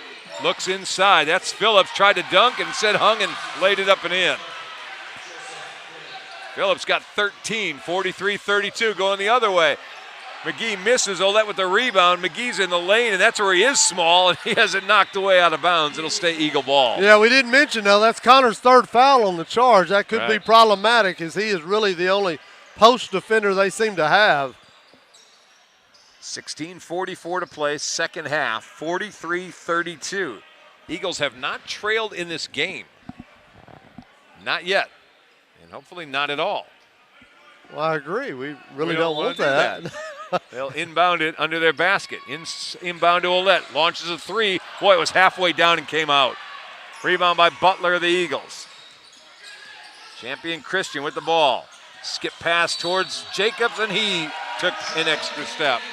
Yeah, he was trying to put the ball on the floor and take off. When he did, he kind of spun out. Turnover by the Tigers. Eagles will get it back, and Connor's still talking, I think, about that charge. Well, I think the official's telling him he dropped the shoulder on him. Yeah, you want a better explanation than he got. Connor's coming out now. And checking into the game, Kalen Johnson coming in. 43-32. Texas A&M, Texarkana Eagles leading. Bad pass by Wright as he throws it away. Yeah, Coach Wall's letting him know that was just a poor possession. Yeah, right. You don't want to make that pass right in front of the coach. That's the wrong place to be, is standing right in front of the coach when you make that pass. Yeah, and I'll be honest, Wright's looked pretty good when they've given him the keys to the car tonight and let him run the point, but he did not take care of the basketball in that possession. He heard about it. Full court pressure coming on the Tigers now. Eagles man-to-man full court. McGee picking up Butler. He'll cross half court with it. 20 on the shot clock. Butler, a lot of dribbling going on. Now he'll start his drive, stops at the free throw line, lifts up, hits the shot. It's just good one-on-one basketball right there. 8 points for DeAndre Butler. And once again, Wright loses control. And another steal, and then he compounds it by fouling. Yeah, we'll see how long Wright gets to stay in. That'll be the answer. Looks like quickly coming in is Tyreek Matthews. Yeah, turnovers will get you turned over to the bench. Yeah. And it looks like Dow's about to check in as well. He'll come in for McGee, give McGee a break. Dow's a kid out of San Antonio. A very athletic kid, Dow is. He did some good things in the first half, a couple of bonehead things, but he looks like he's athletic enough to play at this level. 6'2", played at Johnson High School. All right, Butler with the ball now. Butler, left-handed pass, left side to Tellis, to Jacobs. Looking inside to Phillips, has it knocked away, but he gets it back, puts up the shot, falling away. And we're going to get a pushing foul on Desmond Kennedy. That'll be Kennedy's third, as flying in for the rebound was Griggs. And it'll be Tiger ball under the basket to inbound it, and coming right back in is McGee. That was not a long rest for Anthony McGee. When you're sitting on a 9-point lead, you want to be careful how long you keep your scorer sitting next to you. 43-34 on the inbound. Hand it back to Tellis. He's the guy that threw the ball, then he got it back. And boy, rising up the block to Corian Phillips. Best block of the night. Inside to Phillips. He goes up. Joseph Phillips misses a shot. McGee with the rebound and throws it away into Tellis' hands. Another turnover. A lot of pushing off that time. Stephen Tellis using his forearm to help him dribble. I'll give it to Tellis again, right side. Picked up by Matthews. Double team coming on him. He's in trouble. Tosses it out to Griggs. Griggs drives. Whoa, way high. That goes third row here on the student section, as Tellis had Butler set up on that baseline for the three-pointer and just missed him. Yeah, all that started, though, with that double-team trap over there, caused him to get out of sync. 15 minutes left in the game. Still 43-34. Low-scoring game tonight. Dow with a three. Baseline. Got it, and a foul. Griggs plowed into him after Dow lifted up and hit the three, his second of the game. Griggs gets his third foul and a chance for the 4-point play. Get some wholesale substitutions at this point for the Tigers. Oh, yeah. Let's see. Out will go Phillips. Out will go Butler. And it looks like out will go Griggs. Eagles pretty much leave their guys in. No changes for them. We'll get back into the game. Cameron Dismuke, we haven't seen him at all this second half so far. Also back in Kentrell Jacobs. And free throw up and good. So the 4-point play completed that time by Kyle Dow. He's got 7. The lead is up to 13, 47-34. Just under 15 to play. Into the hands of Devontae Morgan. First time we've seen him. Dismuke looked like an extra step there, but he went Euro and then a little more. Yeah, he went by 3 different defenders on his way to the points. Dismuke with his first bucket, 47-36. Here's McGee, stops, out to Matthews. Cross-court skip to Dow, left side. He'll give it to DeCorian Phillips at the wing, left. Well, he's being guarded very well by Norwood, and we're going to get a little foul. Too much hands on Mr. Norwood. You know, Phillips that time was not nervous at all about having a small, quick guy on him. Phillips is so quick himself. Yeah. He just looked very relaxed with the defender in his face. Dow to inbound it. Get it to Matthews. 47-36. 14-15 left in the game. Dow with a fake. Leaves the ball for McGee. Three-pointer, no good. Flying in again to Corian Phillips. He puts it up in the lane and got it. Oh, a nice play to Corian Phillips. How many times have we seen him do that in high school where he just came out of nowhere? And we saw it earlier in this game. Yeah. The same thing. Just elevates. 49-36, Eagles with the lead. Dow harassing Tellis, but he finds a man down the court. And we're going to get we got a 10-second violation. Boy, and they're fortunate because they left the back door wide open. Yeah, down there was Devontae Morgan, and that ball did not leave the hands of Tellis until it was too late. So a 10-second violation. Go ahead. No, go. I think what happened there, that you had one player playing a man-to-man press. Everybody else was in a 2-2-1, and that left the wide open goal down on this end. Yep. So 49-36 the score. Eagles will get the ball in the front court. They'll hand it to Matthews. He's being harassed by Dismuke. All right, Matthews gets clear now. 13:43 to play. 20 on the shot clock. Hand it to Dow. Back to Matthews. Matthews deep three from the wing left side. No good. Rebound right into the hands of Morgan. Here come the Tigers. That's a little double dribble. Yeah, Jamel Norwood started with his right hand and then just kind of tapped it over to his left hand while it was still midair. Yeah, Coach Epps doesn't even question that one. You question what your kid's doing with that one. I don't even think you can do that at Rucker, can you? No, not even Rucker lets you get away with that. You got to call that on yourself. Yep. So with 13:30 left to play, 49-36, we got a substitution apparently. It looks like Desmond Kennedy's going to go get some treatment from the trainer. I didn't know that he had an issue. Maybe some blood, I think is what it is. She's putting the blue gloves on. That's probably the case. Yep. All right, here goes Matthews to the basket. Hangs in midair trying to get around DeVoyle, and that didn't work. DeVoyle's a big guy.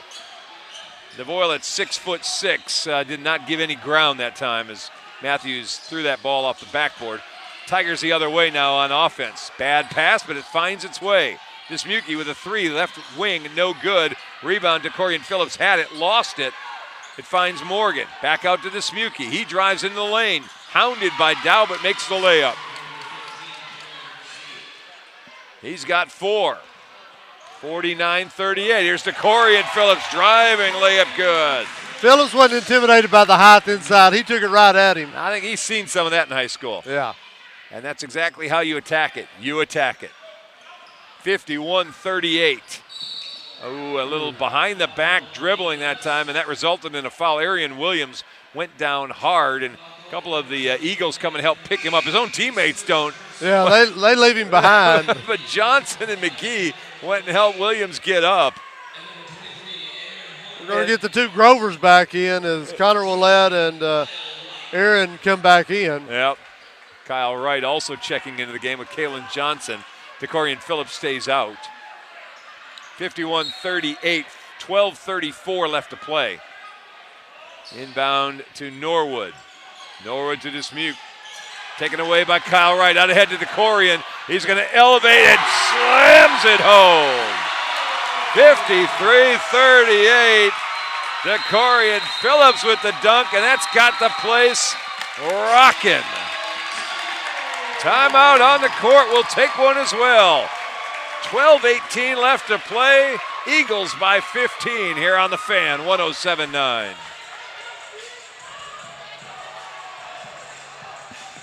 That's why I'm hollering.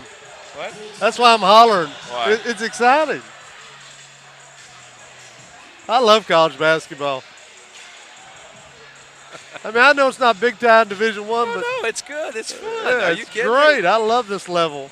I'll tell you what, as soon as football ends in this town, this will be the place to be. I'm telling you. Johnny's out of here. He's seen too much. Yeah. He can't stand it. Too much. He and Sonny are like, I'm Too loud in here.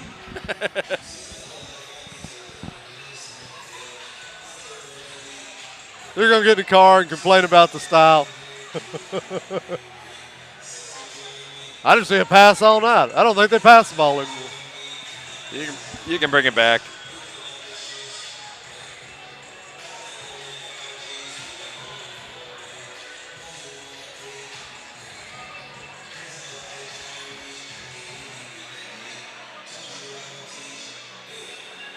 All righty, welcome back. 12:18 left to play in the game. The Patterson Center rocking a little bit thanks to DeCorian Phillips, who as soon as they got that steal and got that pass out ahead, you knew DeCorian was going to throw it down. And yeah, we're on the other end of the court, but we could see it from here what was about to happen. Even at 6'2", he had no problem clearing the rim and throwing that down with one hand. 53-38 the score. DeCorian Phillips with 9 points now in the game. Eagles with their biggest lead at 15. Coming the other way, Dismuke going to get a foul, and that'll be on DeCorian. Yeah, and they're going to call that an N1. Looks like they are. Yeah, that's foul number 3 on DeCorian Phillips. I like the old days when they used to sling that deuce down. Now they just flash the two fingers. In the old days, those officials would give the foul and then sling the two down. Yeah. We're going to get wholesale substitution now for the Eagles as, let's see, Desmond Kennedy comes back in. So does Connor Ouellette, Kalen Johnson, and Anthony McGee back in as well. Free throw way short by Dismuke. So he's got 6 points. 13-point Eagle lead as we just roll under the 12-minute mark. McGee with it, left side baseline. It got tipped, found Kalen Johnson who throws it up and in. That's sometimes you're good, sometimes you're lucky. That's just an ugly journey to the basket. That was lucky, and the Eagles will take it. 15-point lead. Well, a lot of potential traveling there by Derek Gunn. Threading the needle with the pass, though. Oh, I'll tell you what, Kalen Johnson threads the needle to Ouellette for the layup.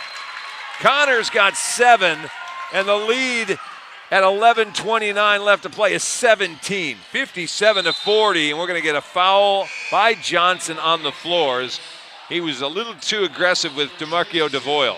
Well, I'll tell you what, Dismuke got into the corner. Nobody ever found him over there. If they had ever skipped it, he'd been wide open for a three. That would be foul number 3 on Kalen Johnson. Johnson coming out will get right back into the game, Tyreek Matthews. Kyle Wright also in as well. And Griggs trying to inbound it. We're going to get a foul call.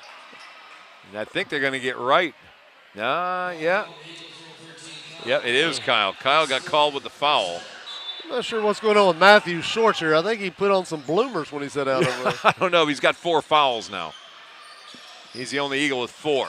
Jacob with it into the hands of Griggs. Passes inside to Phillips and gets the basket. Yeah, Ouellette came out to double team and left his man behind, and they paid for it. 57-42, 11 minutes left to play. Ouellette with it. Into the lane he goes. Layup, spins up and good, and a foul. Yeah, Connor reminds everybody he's playing at the 4 or 5 now. High school, he was a 2 or 3. He knows how to put the ball on the floor and go to the basket. That foul's going to be on Corey Griggs. That's his 4th. Ouellette's got 9 now. Connor had a slow start at the game on Wednesday. It just felt like he was just not finding his range in that game. He finished up with just, 4 points, 3 points, something like that. Well, they're asking him to do things that aren't his normal game. They're asking him to play defense on the post.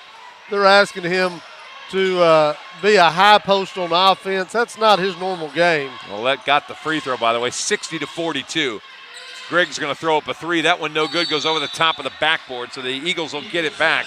10:47 left to play. We're almost halfway through this second half. But I say that, I really like how Coach Wall is using Connor because I think Connor at times at the college level The speed of guards may be a little too much for him, but on the front line, I think he's fine. Dow with it, just barely got it across the timeline. They'll give it to McGee and a quick give and go. McGee with the layup.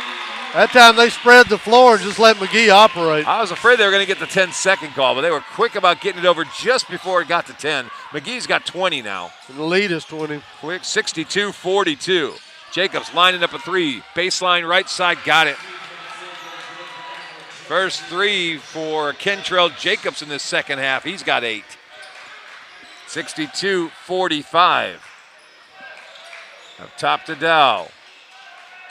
Tellis coming out to him. Matthews with it, right wing. Bad pass. Jacobs going the other direction. And they'll let him go for the layup, up and good. That's 10 points now for Jacobs. Bad pass from Matthews. They'll feed Olette this time at the free throw line. Olette getting around Phillips, puts up the layup, up and good, gets run over. No foul call. And Olette's going to get the bucket. We'll get a timeout by Coach Wall, 64-47. I don't think he liked his defense more than anything else. No, and I'll tell you what, that's something that, we talk about Connor Olette playing a high post. If you're going to defend him with a big on the high post, you're going to have more size than he has. But as I mentioned, he can put the ball on the floor, and most bigs aren't going to be able to handle him if the floor is spread enough for him to operate. And that time, he found the floor spread, and he could just take the big guy off the dribble pretty easy. And a secondary advantage for Connor Olette is he has long arms. Oh, sure. You don't think necessarily at 6'3" or whatever he's going now. They got him listed at 6'4". He's got longer arms, though, it feels like, than a guy at 6'4". Yeah, I think that wingspan gives him a little bit of an advantage people don't really necessarily consider. All right, 64-47 out of the timeout. 9:42 left. Eagles back on full court pressure defense. And they are looking to trap.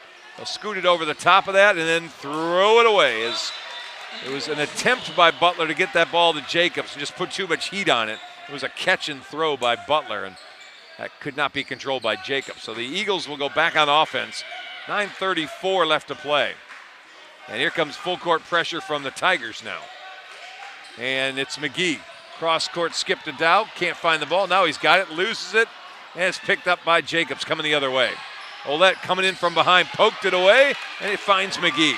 And then McGee has it knocked out of bounds by Griggs. And I tell you what, when it turns into this schoolyard pace, the Eagles are right at home. They love it. This is what they're trying to seduce teams into playing. And what I think the Tigers are good with it because they've got Joe Phillips sitting down right now. Yes. When he's on the court, they want to go half court. When they don't, I think they're willing to try to play this style as well. I just don't think they're as adept at it right now. Here's Decorian Phillips. He drives, leaves it inside for Olette. He's going to be pushed from behind, and a foul will be called on number 10, Jamel Norwood. That's going to be his third. Yeah, you talk about their big sitting on the floor. Certainly Connor's feeling it right now. Yeah. And to the free throw line will go Connor Olette. (64-47), 9:05 left. Olette's free throw is good. Connor's really putting up the points here second half. You know, the Eagles have missed one free throw this game. Well, if you can play this pace and make your free throws, you're going to find some success early. They're 13 for 14 from the line. Aaron Harmon coming in. So is Kalen Johnson. Matthews out. Free throw number 2, good for Olette. So Connor's got 14. With 9 minutes left to play in this game, Eagles 66, Tigers 47. Well, scrum inside, there'll be a foul on the floor, and that one looks like it'll be on Kalen Johnson. That may be his last. No, it's his fourth? All right. Well, I mentioned early on, you kind of sense these Eagles are not going to take a lot of fouls home with them. They play so aggressive, they realize that there's going to be fouls called on them, and I think that's what Coach Wall wants them to feel like. Just go out there, play hard, play tough defense, and if you get fouls called on you, we got other bodies over here. They had 40 fouls in their loss on Monday night, I guess it was, to Mid-American. Yeah. You know, I thought we'd get out of here early tonight. All these fouls, we're going to be here a little later than I expected. Tellis going to the free throw line. He hits the first. Only say that because the cameraman, I think, has got a date tonight. 66-48. He's got a date. Oh, you're right. What was I thinking? That's crazy talk. Free throw number 2 up and good by Tella. So he hits them both. 66-49. Under 9 left to play. Eagles with it. Quick 3. That one air ball 3 by DeCorian Phillips. Ball on the ground. Players on the ground. Whistle blows, and we're going to get a timeout. Well, I don't know how. The Tigers didn't look like they had possession of that. Yeah, I don't know how they called the timeout without the ball. Timeout was called. So we'll take a timeout as well. 30-second break, so we'll come back in 30 seconds here on 107.9 The Fan.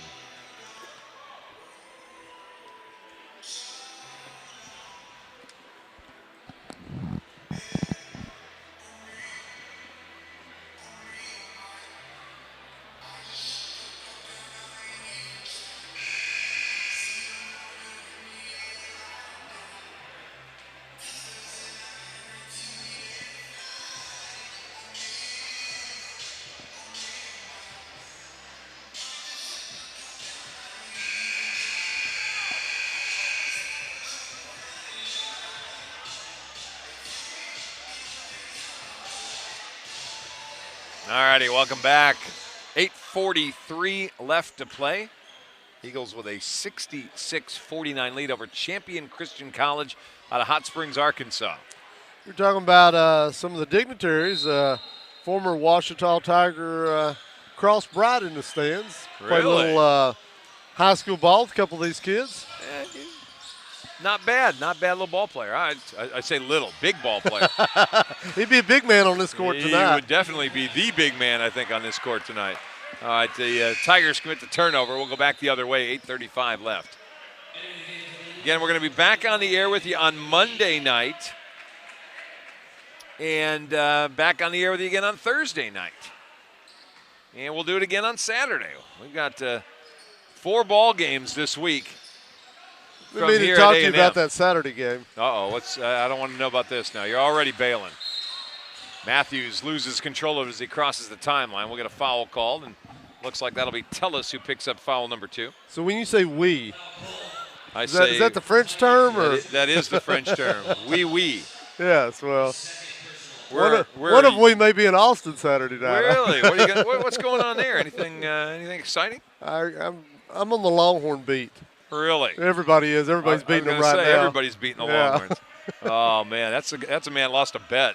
Got a Longhorn tattoo. That's bad. All right, Eagles with the ball, 8-17. It's a 17-point lead. Phillips with the ball up top being guarded by Dismuke. Goes around an Olette pick. Leaves it for McGee. McGee steps back, launches at the buzzer, and he's not going to get it. They'll call shot clock violation. That's about the 4th shot clock violation they've had. Well, we've mentioned it. When they get caught in a half-court offense, that's not their forte. Not pretty. Not pretty stuff. And Aaron Harmon's going to come in for Connor Olette, give him a little bit of a break. Connor's done a good job with 3 fouls. Aaron had a little time at Henderson State before he transferred back here to Texarkana. Under 8 left to play. Now Griggs with the ball, picked up by Desmond Kennedy. Kennedy following him, shading to his right. Pass across to Dismuke. He drives, blocked by Aaron Harmon. And it'll be off of Harmon as Tigers will keep it, 12 on the shot clock. Yeah, I think people are sometimes surprised by Aaron's got a little ability to get up in the air. He may not be the leaper of his older brother, Jacob, but he can get on up in the air. He dunked a couple times in warm-ups today, and that time I think the offense of the Tigers thought, oh, well, that's out. We'll just have an easy path to the basket. Not so fast. Inbound to Dismuke. He gets the basket. So the lead's down to 15. Dismuke, by the way, 8 here in the second half. 66-51. Going the other way, DeCorian Phillips misses the shot, gets his own rebound, puts it back up and in. Another young man who can elevate. He's got 11. Going the other way, Dismuke in a hurry, and he's going to be fouled. And they'll count the basket. Man, I thought they were going to get him for shuffling his feet, but. And DeCorian just picked up his 4th foul. And Kalen Johnson's about to come back in with Connor Olette. 68-51's the score. 7:25 left to play. Let Connor get a drink of water, and that was about it. Yeah. He gave up pretty couple of quick, easy baskets. I think they wanted their better defender back on the floor. And Desmuke hits the layup. Excuse me, the free throw, rather. Excuse me. 68-54 now, the score. Eagles going to take a couple more seconds maybe off the clock in this possession. Phillips with it, left wing to Johnson. He'll launch one top of the key. That one rims around, no good. Johnson got it back, trying to find Olette inside. Instead, it bounces to Phillips, and DeCorian gets another basket. Yeah, and Coach going to call timeout after that. Something he did not like. We'll take a full 60-second timeout. Eagles on top, 70-54 with 7:03 left to play. You're listening to Eagle basketball. You're on 107.9 The Fan.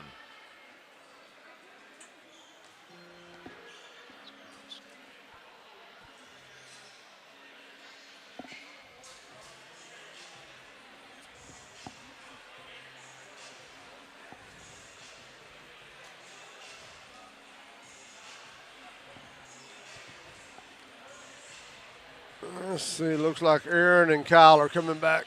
Okay.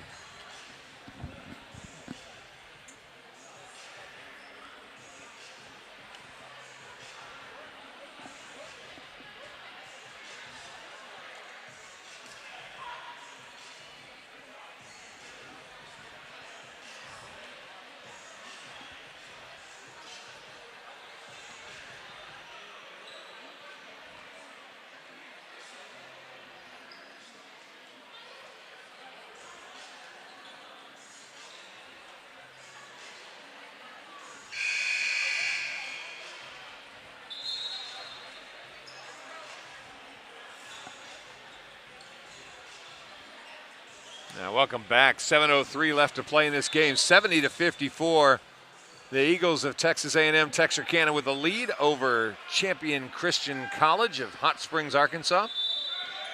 We're back in action on Monday, 5:30 tip-off, 5:15 pregame show against Dillard.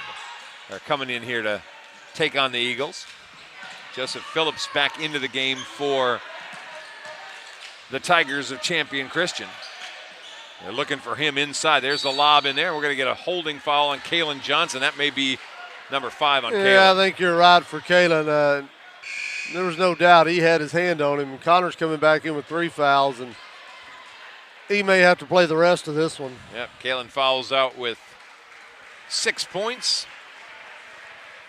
And Aaron Harmon, Connor Olette, DeCorian Phillips, Desmond Kennedy, and Kyle Wright on the court. 4 of the 5 Texarkana kids. Free throw up and no good by Joseph Phillips. And hopefully that brought a few extra folks out to the gym tonight. The fact that they do have 4 young men from the area. Second free throw up and good. Phillips, who had a big first half, 5 points here in the second half. 15-point lead now for the Eagles. Kyle Wright around Desmuke, and he's going to get fouled. Whistles are starting to come hot and heavy now, which is slowing down the pace of the game. Yeah, the Eagles are already got their 10 fouls, so everything from now on they do. Champion's going to get 2 free throws. This is the 7th foul, so it's 1 and 1 from the next 3 for them. Yep, and Kyle Wright goes to the free throw line. First trip to the line for him, and he hits the first. So he earns the second one. 4 points for Wright tonight. Eagles get both of them. So Kyle Wright hits them both. Lead back to 17, 72-55. Trying for a sweep here. The women won by 20 in the opener of this doubleheader, following a little disappointment on the soccer pitch today, where the women were eliminated from the Red River Athletic Conference soccer tournament, losing to LSU Shreveport. There's Joseph Phillips with another layup and a chance for a 3-point play. Yeah, on his way to the basket, he knocks down DeCorian Phillips, who's going to probably get the foul. Yep, and for DeCorian, that is his 5th foul. Tell you what, DeCorian's had some good moments tonight.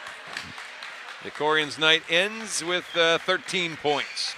I always liked his game when he was in high school, and it translates well to this level of college basketball. So coming back into the game is Tyreek Matthews.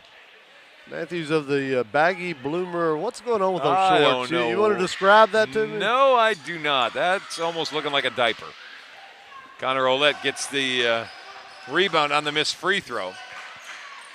And he gets the ball back now in the front court. Into the lane for Aaron Harmon. Layup up and good for Aaron. That's a combination we used to see back in the day at the Grove when we called games. And he gets on the stat sheet. Last 5:58 left. Inside pass. That one's up and good as Derek Gunn gets on the score sheet as well. 74-59. Still a 15-point Eagle lead. McGee's been quiet here in the second half. Hadn't really needed him.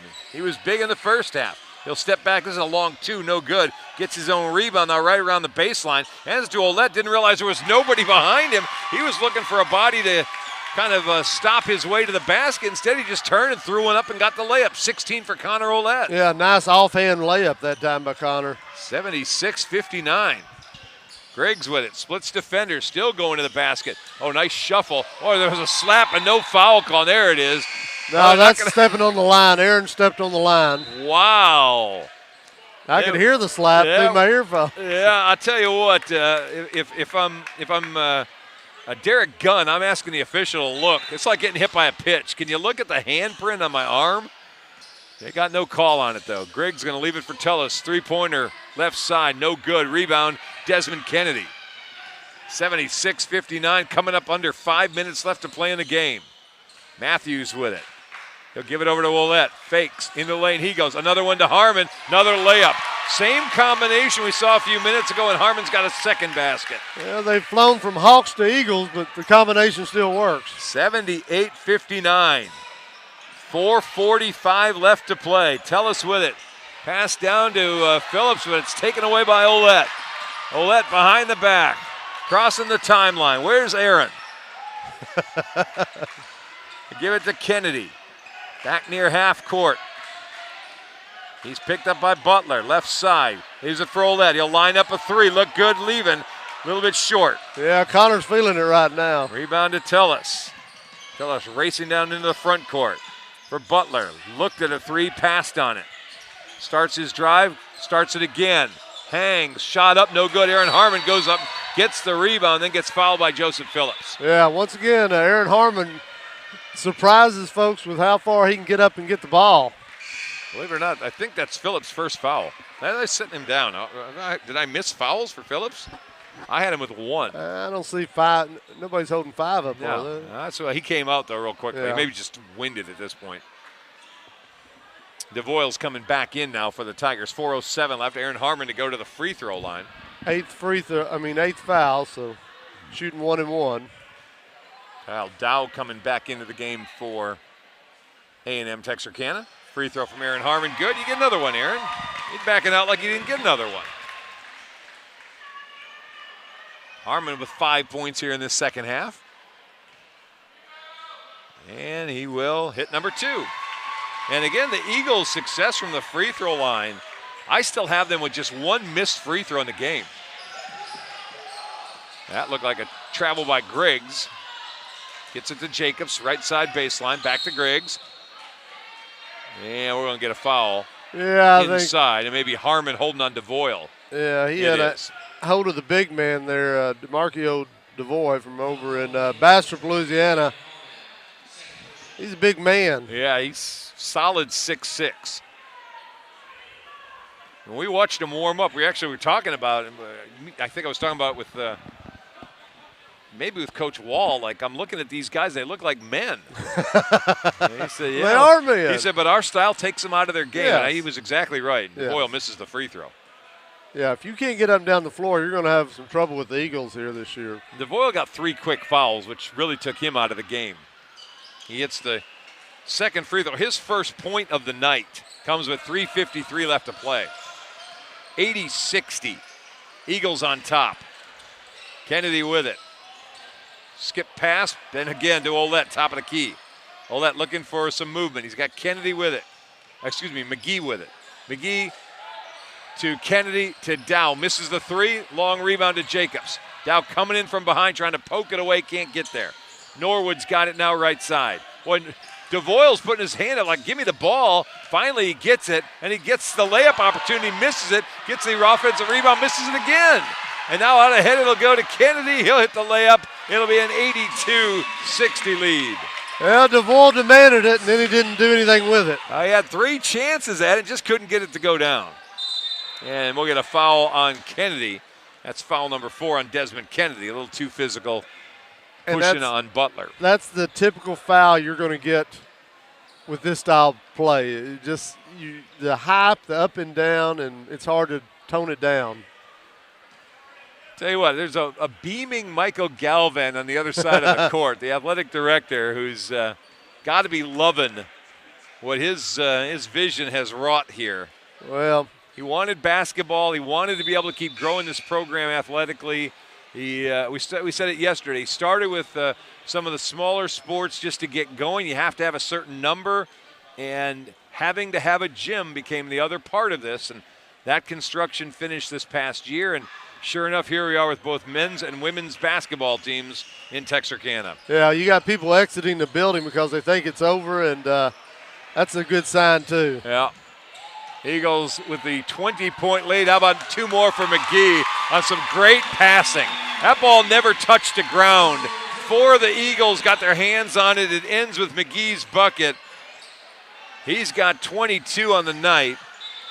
And with 2:43 left, it's Texarkana 84, Champion Christian 62. And you talked about the passing. Ryan Wall has got them playing very unselfish. I haven't seen anybody looking for theirs tonight. No, not at all. Into the backcourt now. Butler with it, being hounded by Kyle Wright. Try to cross court, and that one thrown away. His gun wasn't ready for that. And if you're going to play this style, that is really a key component of the whole thing, is to get everybody just to look for each other. You know, I listened to the broadcast online of the game on Monday with Mid-American, and they said these guys are going to cause trouble for teams this year, and sure enough, they were right on with it. Ball will belong to the Tigers after it went out of bounds on the missed shot. 2:34 left, 84-62. Norwood with it, still trapping are the Eagles as they let Griggs get into the front court to Gunn. They'll get a bucket and a foul on Dow. That'll be Kyle Dow's 3rd foul. And you ask, why are they still trapping up by 20 with 2:26 left? Well, it's like asking a fish why they swim. Yeah. It's what they do. You keep doing it. You keep working on what you're working on. These are just games to get you good. There's a conference coming not too far down the road, beginning in, really, I guess in January, where this stuff gets for real. And perfecting what you do is what they're doing here in the early part of the year. All right, 2:26 left. It's a 19-point lead, 84-65. A reminder, we're going to be back on the air on Monday, 5:30 tip-off, as Dillard comes in here to Texarkana. Which means no leaving the yard. It does mean no leaving the yard. Thursday night, we will have leaving the yard. We have a 7:30 start time out here as Lyon College comes in. And then Saturday, apparently I'm here with not you. Hey. You're doing a fine job. Oh, yeah. We're going to prove that you're the most important part of this broadcast by me not being here next Saturday night. Really? Yeah. So you think Boyd will be back? I don't know. Boyd's he's a busy man. I know. But he's on the clock, so. The women are back on the court on Tuesday, November 12th. We've got a doubleheader that Tuesday. Philander Smith College showing up for a doubleheader that I think they're up in Little Rocks where Philander Smith is. So we've got a whole menu of games that we'll be covering for you here on the Fan 107.9, beginning with last night's women's game, and then tonight's doubleheader. We'll have 4 straight men's games that we're going to be covering over the next week and a half. Another layup by McGee. Just keeps adding to the total. He's got 24 now, 86-65, 2:13 left to play. Butler in trouble, gets rid of it to Gunn. And he'll throw that back into the backcourt as he tried to find Norwood. And there's another turnover, 2:05 left. I'll tell you why, that McGee can smell points. He has a scorer's knack. Well, he had 24 the other night. He's got 26 tonight. So we've got 2 games in the book, and at the moment he's averaging 25 points a game. Aaron Harmon with it. Over to Dow. Under 2 minutes left. Olet trying to set a pick for Harmon. They'll go back to Dow.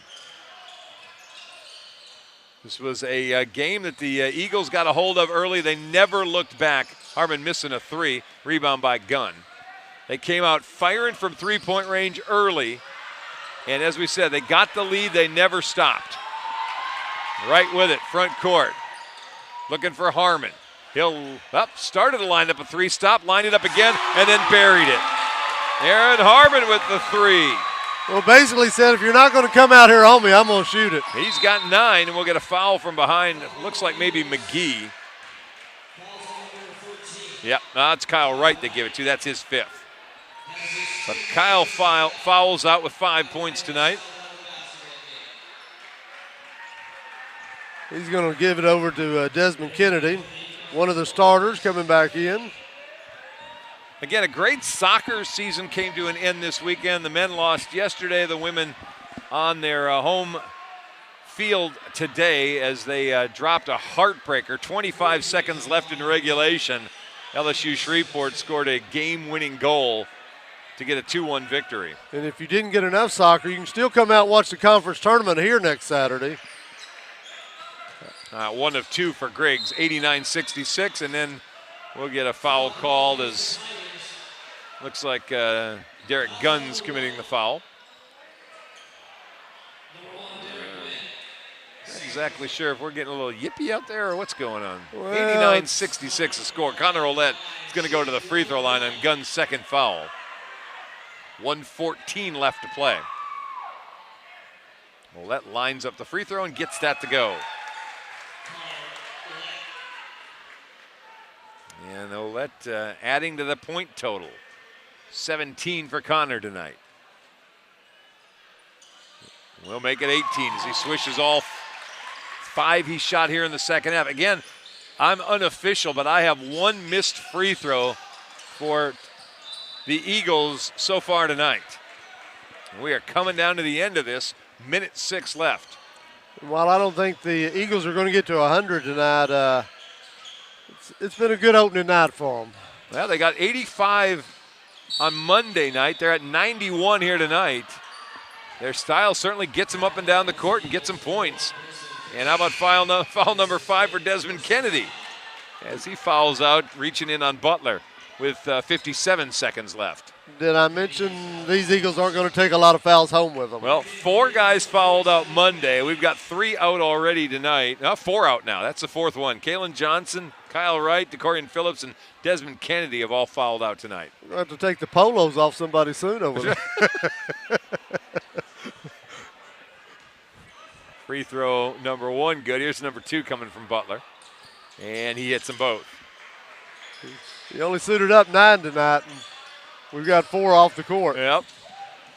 He goes with it. 50 seconds. McGee bounces that one off his foot, but apparently it may have last been touched by Norwood, so the Eagles will maintain possession. 51 seconds left in this one. Inbound to Matthews in the backcourt. There's Aaron Harmon getting ready to set a pick for him. To Ouellette left side, then to Kyle Dow. Dow back to Harmon. 12 on the shot clock. To McGee. Gets a pick from Harmon, back to Aaron. Gets a shot, well, decide to go to Ouellette instead, and they get the basket. Ouellette's got 20. So the combination of McGee and Ouellette have accounted for 46 of the points tonight. Griggs loses control. There's Ouellette. He's off and running. Loses the dribble. Leaves it ahead for Matthews. That's a bucket for Tyreek Matthews.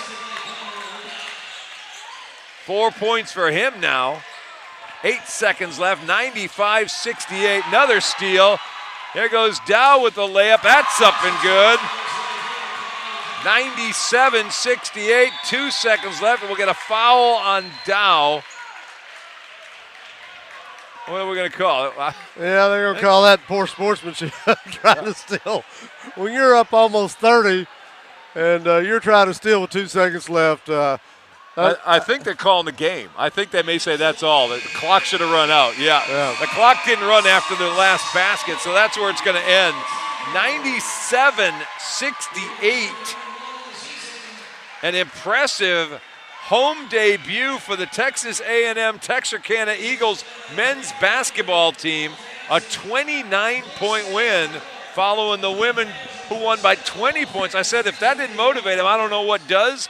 How about this? A victory for the Eagles tonight to even their record at 1-1. Well, they're known as Eagles, but tonight they played like hungry wolves. They just came out here and just really got after the Tigers on their debut. And I think they're trying to get a group team picture they want to get a team picture right quick. But the Eagles ran to the locker room, and Coach is trying to get them all together for a real quick minute to at least say something to him. And he wants a photo. Yeah, it's the age of the selfie. Or maybe he doesn't want one, but the AD does, or the SID does. Yeah. Waste Forga wants one. So before the Eagles can escape, Waste's trying to get a picture of them all. They got that, or waving somebody up here to the table, so we're going to send a player up here. Let's take a quick break, a 2-minute timeout. We'll come right back. Final score 97-68. We're going to get us another Harmon. We'll take a timeout. We're going to come right back here on the Fan 107.9.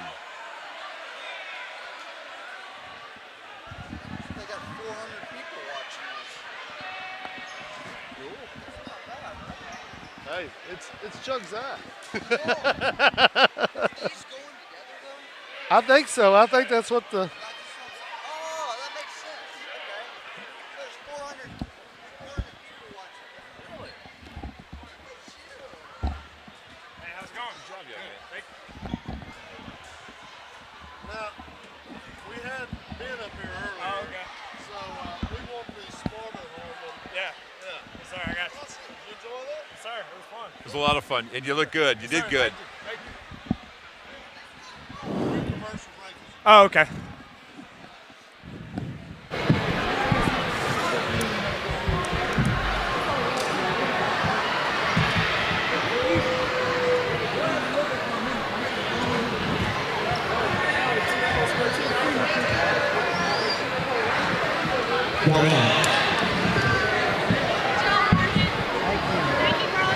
Appreciate it. Come on. Oh, you ain't My photo bubble. What's going on, brother? What's up, brother? Hey, I thought you were in. Are we straight? We have a final here at A&M 97-68. Man, we're going to have our MVP for the game, Anthony McGee, with us. The Swiss Army knife. Yeah, doing a little bit of everything. 24 points right off the bat. First win for school history. Yes, Man, sir. how does it feel to be a part of history? Yes, sir. No, we Very keep talking excited. about it. Girls did it too. Yes, sir. You're fun to watch, man. Thanks, man. Thank you. I just thought it was amazing to see you guys come out. Like, we didn't think you guys would play so well together, but you guys look like y'all been playing together for a couple of years. Yeah. You were doing it in every aspect of the court, offensive rebounds, defensive rebounds. How does it feel to come out here and perform like that? Well, at first, everybody's excited to come watch us play and all. And then we in the locker room, we're together. We're like, this is our first time in history, so we got to, make our fans happy, play together, play as a team. And then at first, the first half, we was all playing selfish. And then the second half, we came out, played more as a team, and took off the score. I think the entire game you guys played really solid defense. Is that something that you guys practice a lot Yes, of? sir. We practice every day, a lot of solid defense every day. How long when did y'all get together as a team? When did y'all start practicing? When did we start practicing? Yeah. Our first official practice was September 1st. No, October 1st. We were just talking about it. It looks like y'all have been playing together forever. Yes, sir. Really well coached. I think we got great chemistry, especially since it's our first year. We have great chemistry, and I think down the road, our chemistry will get more better. We're excited to follow y'all this year. Yes, sir. Man, so what part of Dallas are you from? Mesquite, Texas. Yes, sir. Horn or? Mesquite High School, regular Mesquite Skeeters. Yeah. Oh, the Skeeters? Yes, sir. All right, bro. Great, man. Hey, great game. Thank you. Way to show out, man. Thank you. I think y'all going to be impressed, man. Y'all have a lot of people showing up to watch Yes, y'all. sir. Man. Yes, sir. Yeah. Thank you. Yeah, good game. Thank you. What you got coming on? You got Coach Connor. coming? We'll get Coach here in just a minute. What's going on? We got Connor on. Congrats, man. Good game. I've been seeing you around. I didn't know who you were. Yes, sir. But I'd have never thought this dude come out and just straight dunk on you if you get in his way. You were a baller, man. Thank you. Great game. Man, you really poured it on him in the second half.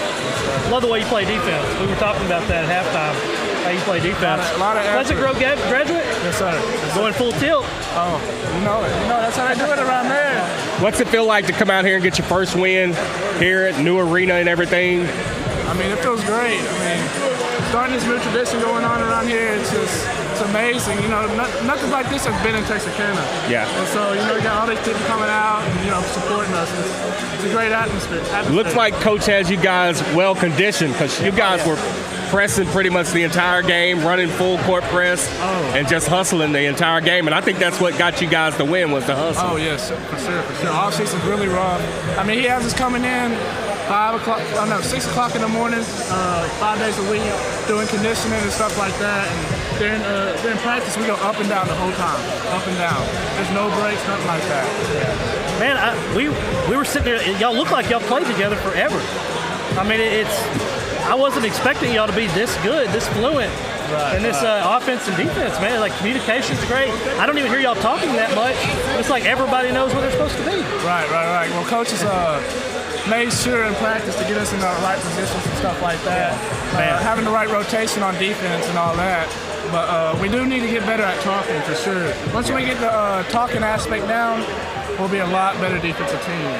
At the start of the show, Morgan was asking if you guys would score 80 points tonight, being the first game. And I was like, yeah, they'll definitely get 80. You guys nearly got 100 points.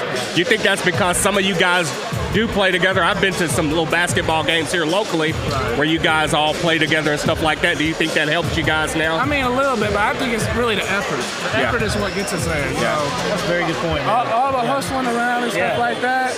That's what gets us out of field. Listen, if you look at this paper, I have like 6 things. I was sitting there. I didn't know who any of y'all were before we started. I'm writing down hustler. Gets to the ball, hustler. It's like all of y'all, man. Great. As long as we hustle to the ball and stuff like that, we're going to be pretty good. You guys look really impressive tonight. Y'all continue. Y'all gonna have a lot of success this year. Thank you. Definitely. I mean, Connor, you had 20 points tonight, 4 rebounds, 2 assists, a steal. You played a great game. I mean, you really did. Watching you play for the very first time, I'm really impressed with you. I'm impressed with the hustle. I love the way you play basketball. Tell him he hadn't even seen the best yet, has he? Yes, sir.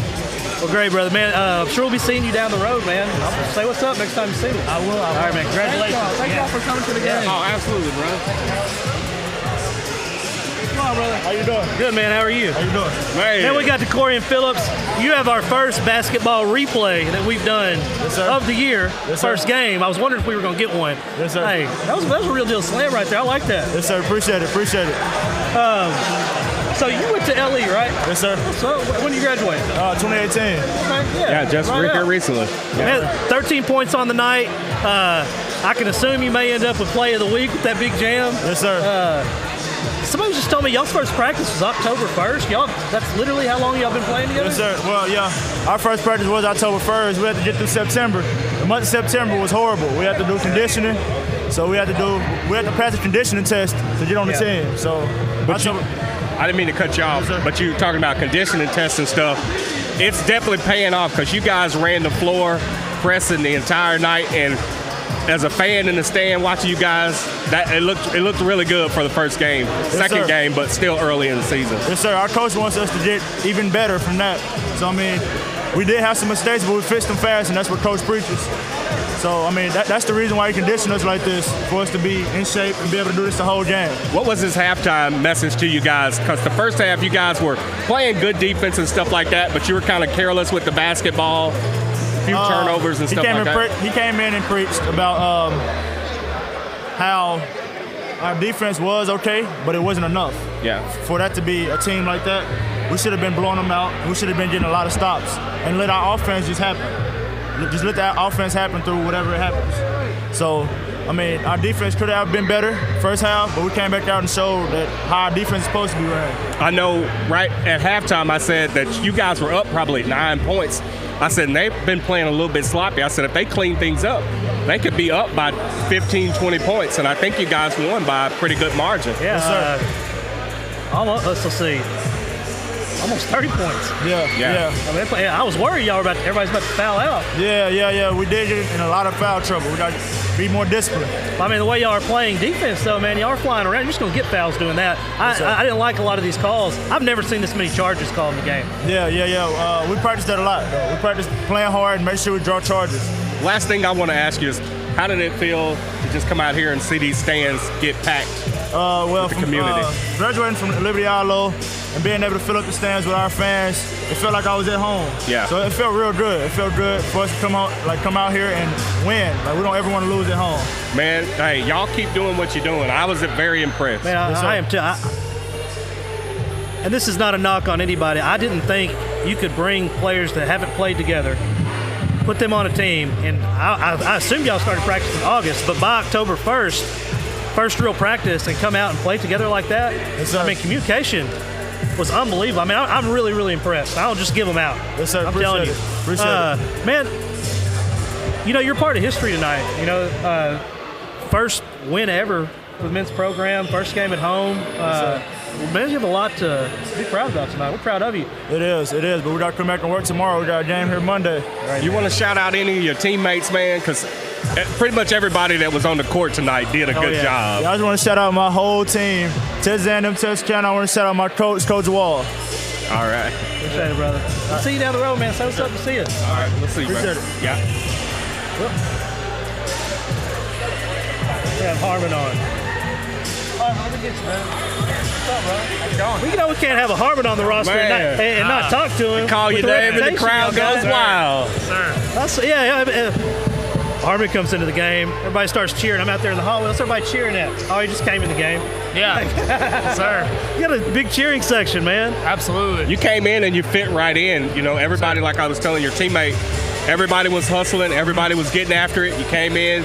You hesitated on the three. I think you heard maybe some family up here say, shoot it. Yeah. And you shot it, so you got on the board. Let that one go. Yes, sir. Hey, you guys look really impressive tonight. I appreciate y'all doing this, too. Yeah. Man, your brother pregame said there's no way you could beat him in one-on-one. Nah, he just talking. We used to play one-on-one almost every day. Don't trust Morgan. He didn't say that. I'm just trying to get you talking mess about your brother. He didn't say that. But, man, y'all went through the entire roster tonight. Oh, yeah. Yes, sir. He's big on that. Yeah. Playing another PG guy, playing full tilt. Yes, sir. Full tilt. I mean, just all that. We've talked about this to everybody up here. I cannot believe y'all have only been playing together like a month. Yeah, yes, sir. We've only known each other for a few. So. It's nuts. Sir. Man, the communication we saw tonight, I'm ready to talk to this coach because I'm thoroughly impressed. He's huge on big tempo, pressing the whole game, making the team feel uncomfortable so we can cause a lot of turnovers. We're obviously going to foul a lot, but we'll also convert a lot of turnovers and get a lot of points. These fouls, it seemed like they were almost on purpose fouls and they were just at the right time. Y'all have some really high IQ, high basketball IQ. Yes, sir. For sure. With us just starting the coverage and stuff, I can honestly say I don't know a lot about y'all's conference and stuff like that. Sure. But I can say they better be on the lookout for you guys. You guys look. Sir, I keep saying it. I'm just so impressed as to how good you guys look. Coaches said they just the don't know second what game to and expect. just start playing together. We're a starting up program. I don't feel like that's what I saw tonight. Yeah. Yes, sir. Yeah. We got a lot of dudes, too, that are still coming that are on sideline. We saw some guys that didn't even dress. Sir. Well, hey, man, glad to have you on, dude. Sir, thank you for having me and thank you for doing this. Yes, sir.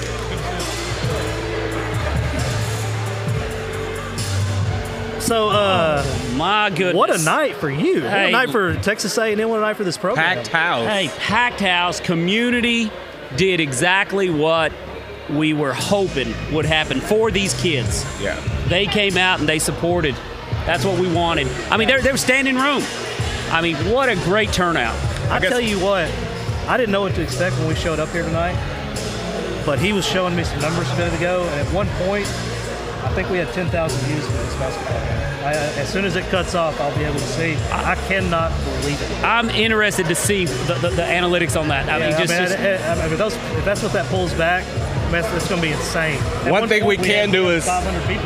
One thing we can say right now is that we still got some of those viewers. Get off that couch and get in here and come see these guys. Monday next night, time 7:30. Monday night, 7:30. Get off that couch and come watch. Both of these coaches off camera told me this is a startup. Right. I don't really know what to expect. We didn't watch a startup tonight. I don't feel like that's what we saw. Right. I cannot wait to talk to this coach here in a minute because I don't know how you take some kids first practice October 1st to what I just saw tonight. Hey, I tell you what, it's work ethic, work rate, dedication, commitment. These kids are committed. I mean, they live and die with what Coach Wall is trying to get into them. They see the success he's had, and they know, without a doubt, we're going to repeat that. I tell you what, though, it's your job to say that, and they did do all those things. You did a good job. They did a good job, but we've been around sports long enough to know you made some excellent hiring decisions. Well, I tell you what, sometimes you're living life right, and I hope I'm living life right. But yes, you're exactly right. What we saw tonight, I was not expecting for the caliber performance I saw out of both teams tonight. Yeah. They hadn't been together. That's what I was about to say. Women, equally as impressive as the men, both great on defense, lots of hustle, and $5 to get in.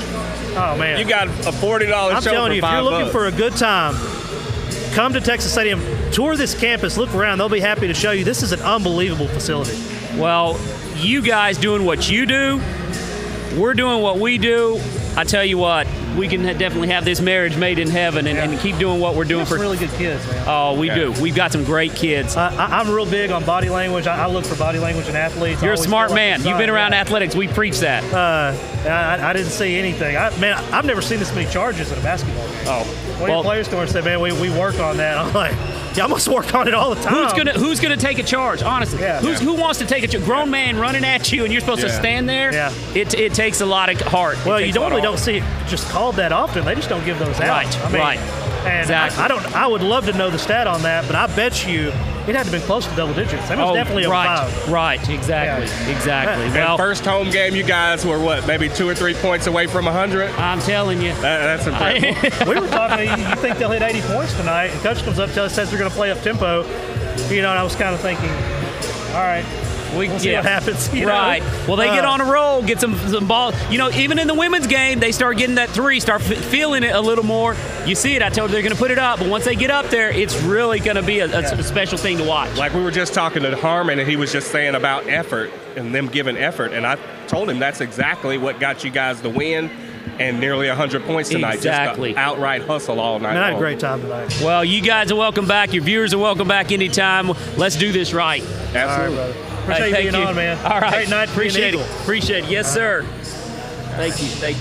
Don't leave. Coach out here close. He's actually in the media room doing a social media push. You want to send him back out here? Yeah, if you wouldn't mind. I will. Okay. Let him finish up, and I'll send him right back out here. Okay. Okay. Stuff in here for you guys. Okay. All right. Well, let's go over some stats real quick while we wait on head coach. Your leader tonight in points scored is Anthony McGee. No question. Yeah, I played a really good basketball just game. all around. Yeah, I mean, it wasn't like, he just, scored a bunch of points. I mean, he played great defense. And he was a really humble kid, too. 3 assists? And he was a really humble kid, too. Yeah. 1 turnover. Yeah. And he had the ball 50% of the game, probably. Yeah.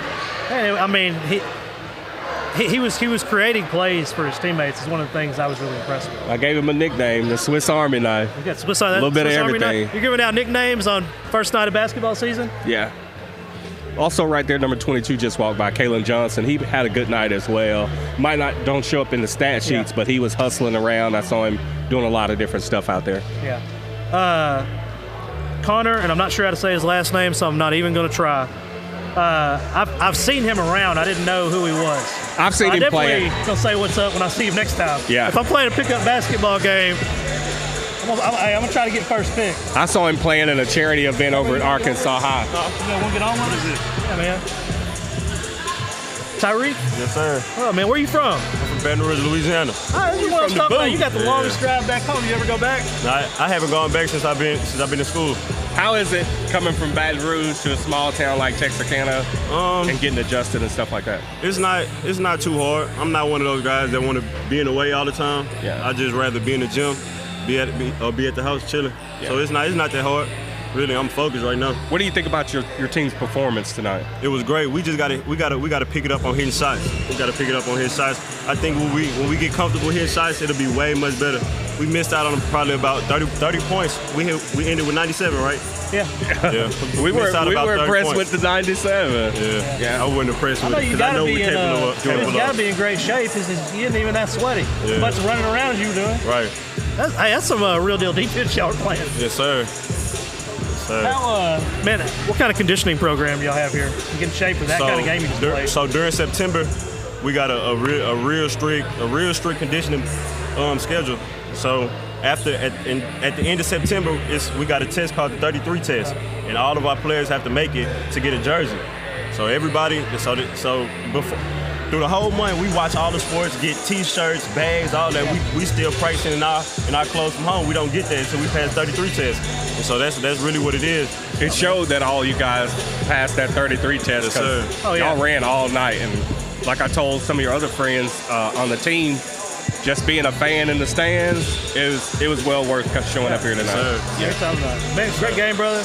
Man, played 24 minutes. Look, hey, barely broke the sweaties and stuff like that. Appreciate that. Y'all have a good night. All right, man. Take it easy. We'll get head coach here in just a second, Ryan Wall. Hey, Justin, make sure everybody's still in there. Hey, Coach, congratulations on this win. Man, I'm really, really impressed. How on earth did you get a team, first practice October 1st, to play together like that? We talked about this pregame, like how quick is it going to take for there to be such a good chemistry? You're going to be a really good coach. I mean, I'm sitting here thinking, like, how good of a coach are you after what I saw tonight? I was not expecting this. It's not me. I mean, I can't play anymore. So, I mean, I got good kids that want to work hard, and if you got that formula, you see what you get. You went through your entire roster tonight. I was worried you might end up with 4 players right there at the end. We're going to press with 4. Yeah, man, I believe you. When you told us it was going to be running the entire game, it's kind of like, all right, we'll see. I saw you had 9 players suited out. We spoke with a couple of the players over here, and they were telling us about a 33 test to earn their jerseys and stuff. And I was like, well, that's probably the best thing you guys could have done, because the conditioning really showed from the start of the game all the way to the end of the game. And just as a fan, I was impressed to see you guys out here tonight. I appreciate it. Yeah, yes, like you said, conditioning is a big part of what we do. And we're not in shape enough yet. Yeah. Because, fatigue sets in and we want to foul too much. So we got to get better at that. I'm an avid basketball fan. Obviously I don't have the basketball knowledge you do. But this, what I saw tonight, one thing I noticed is communication. I didn't hear a ton of it from on the floor, but the way the players were working together, how much time do you spend on that? It's like everybody's always in place. Like nobody's yelling somebody to come over and trap. It's just everybody's moving. Well, I'm glad you think that.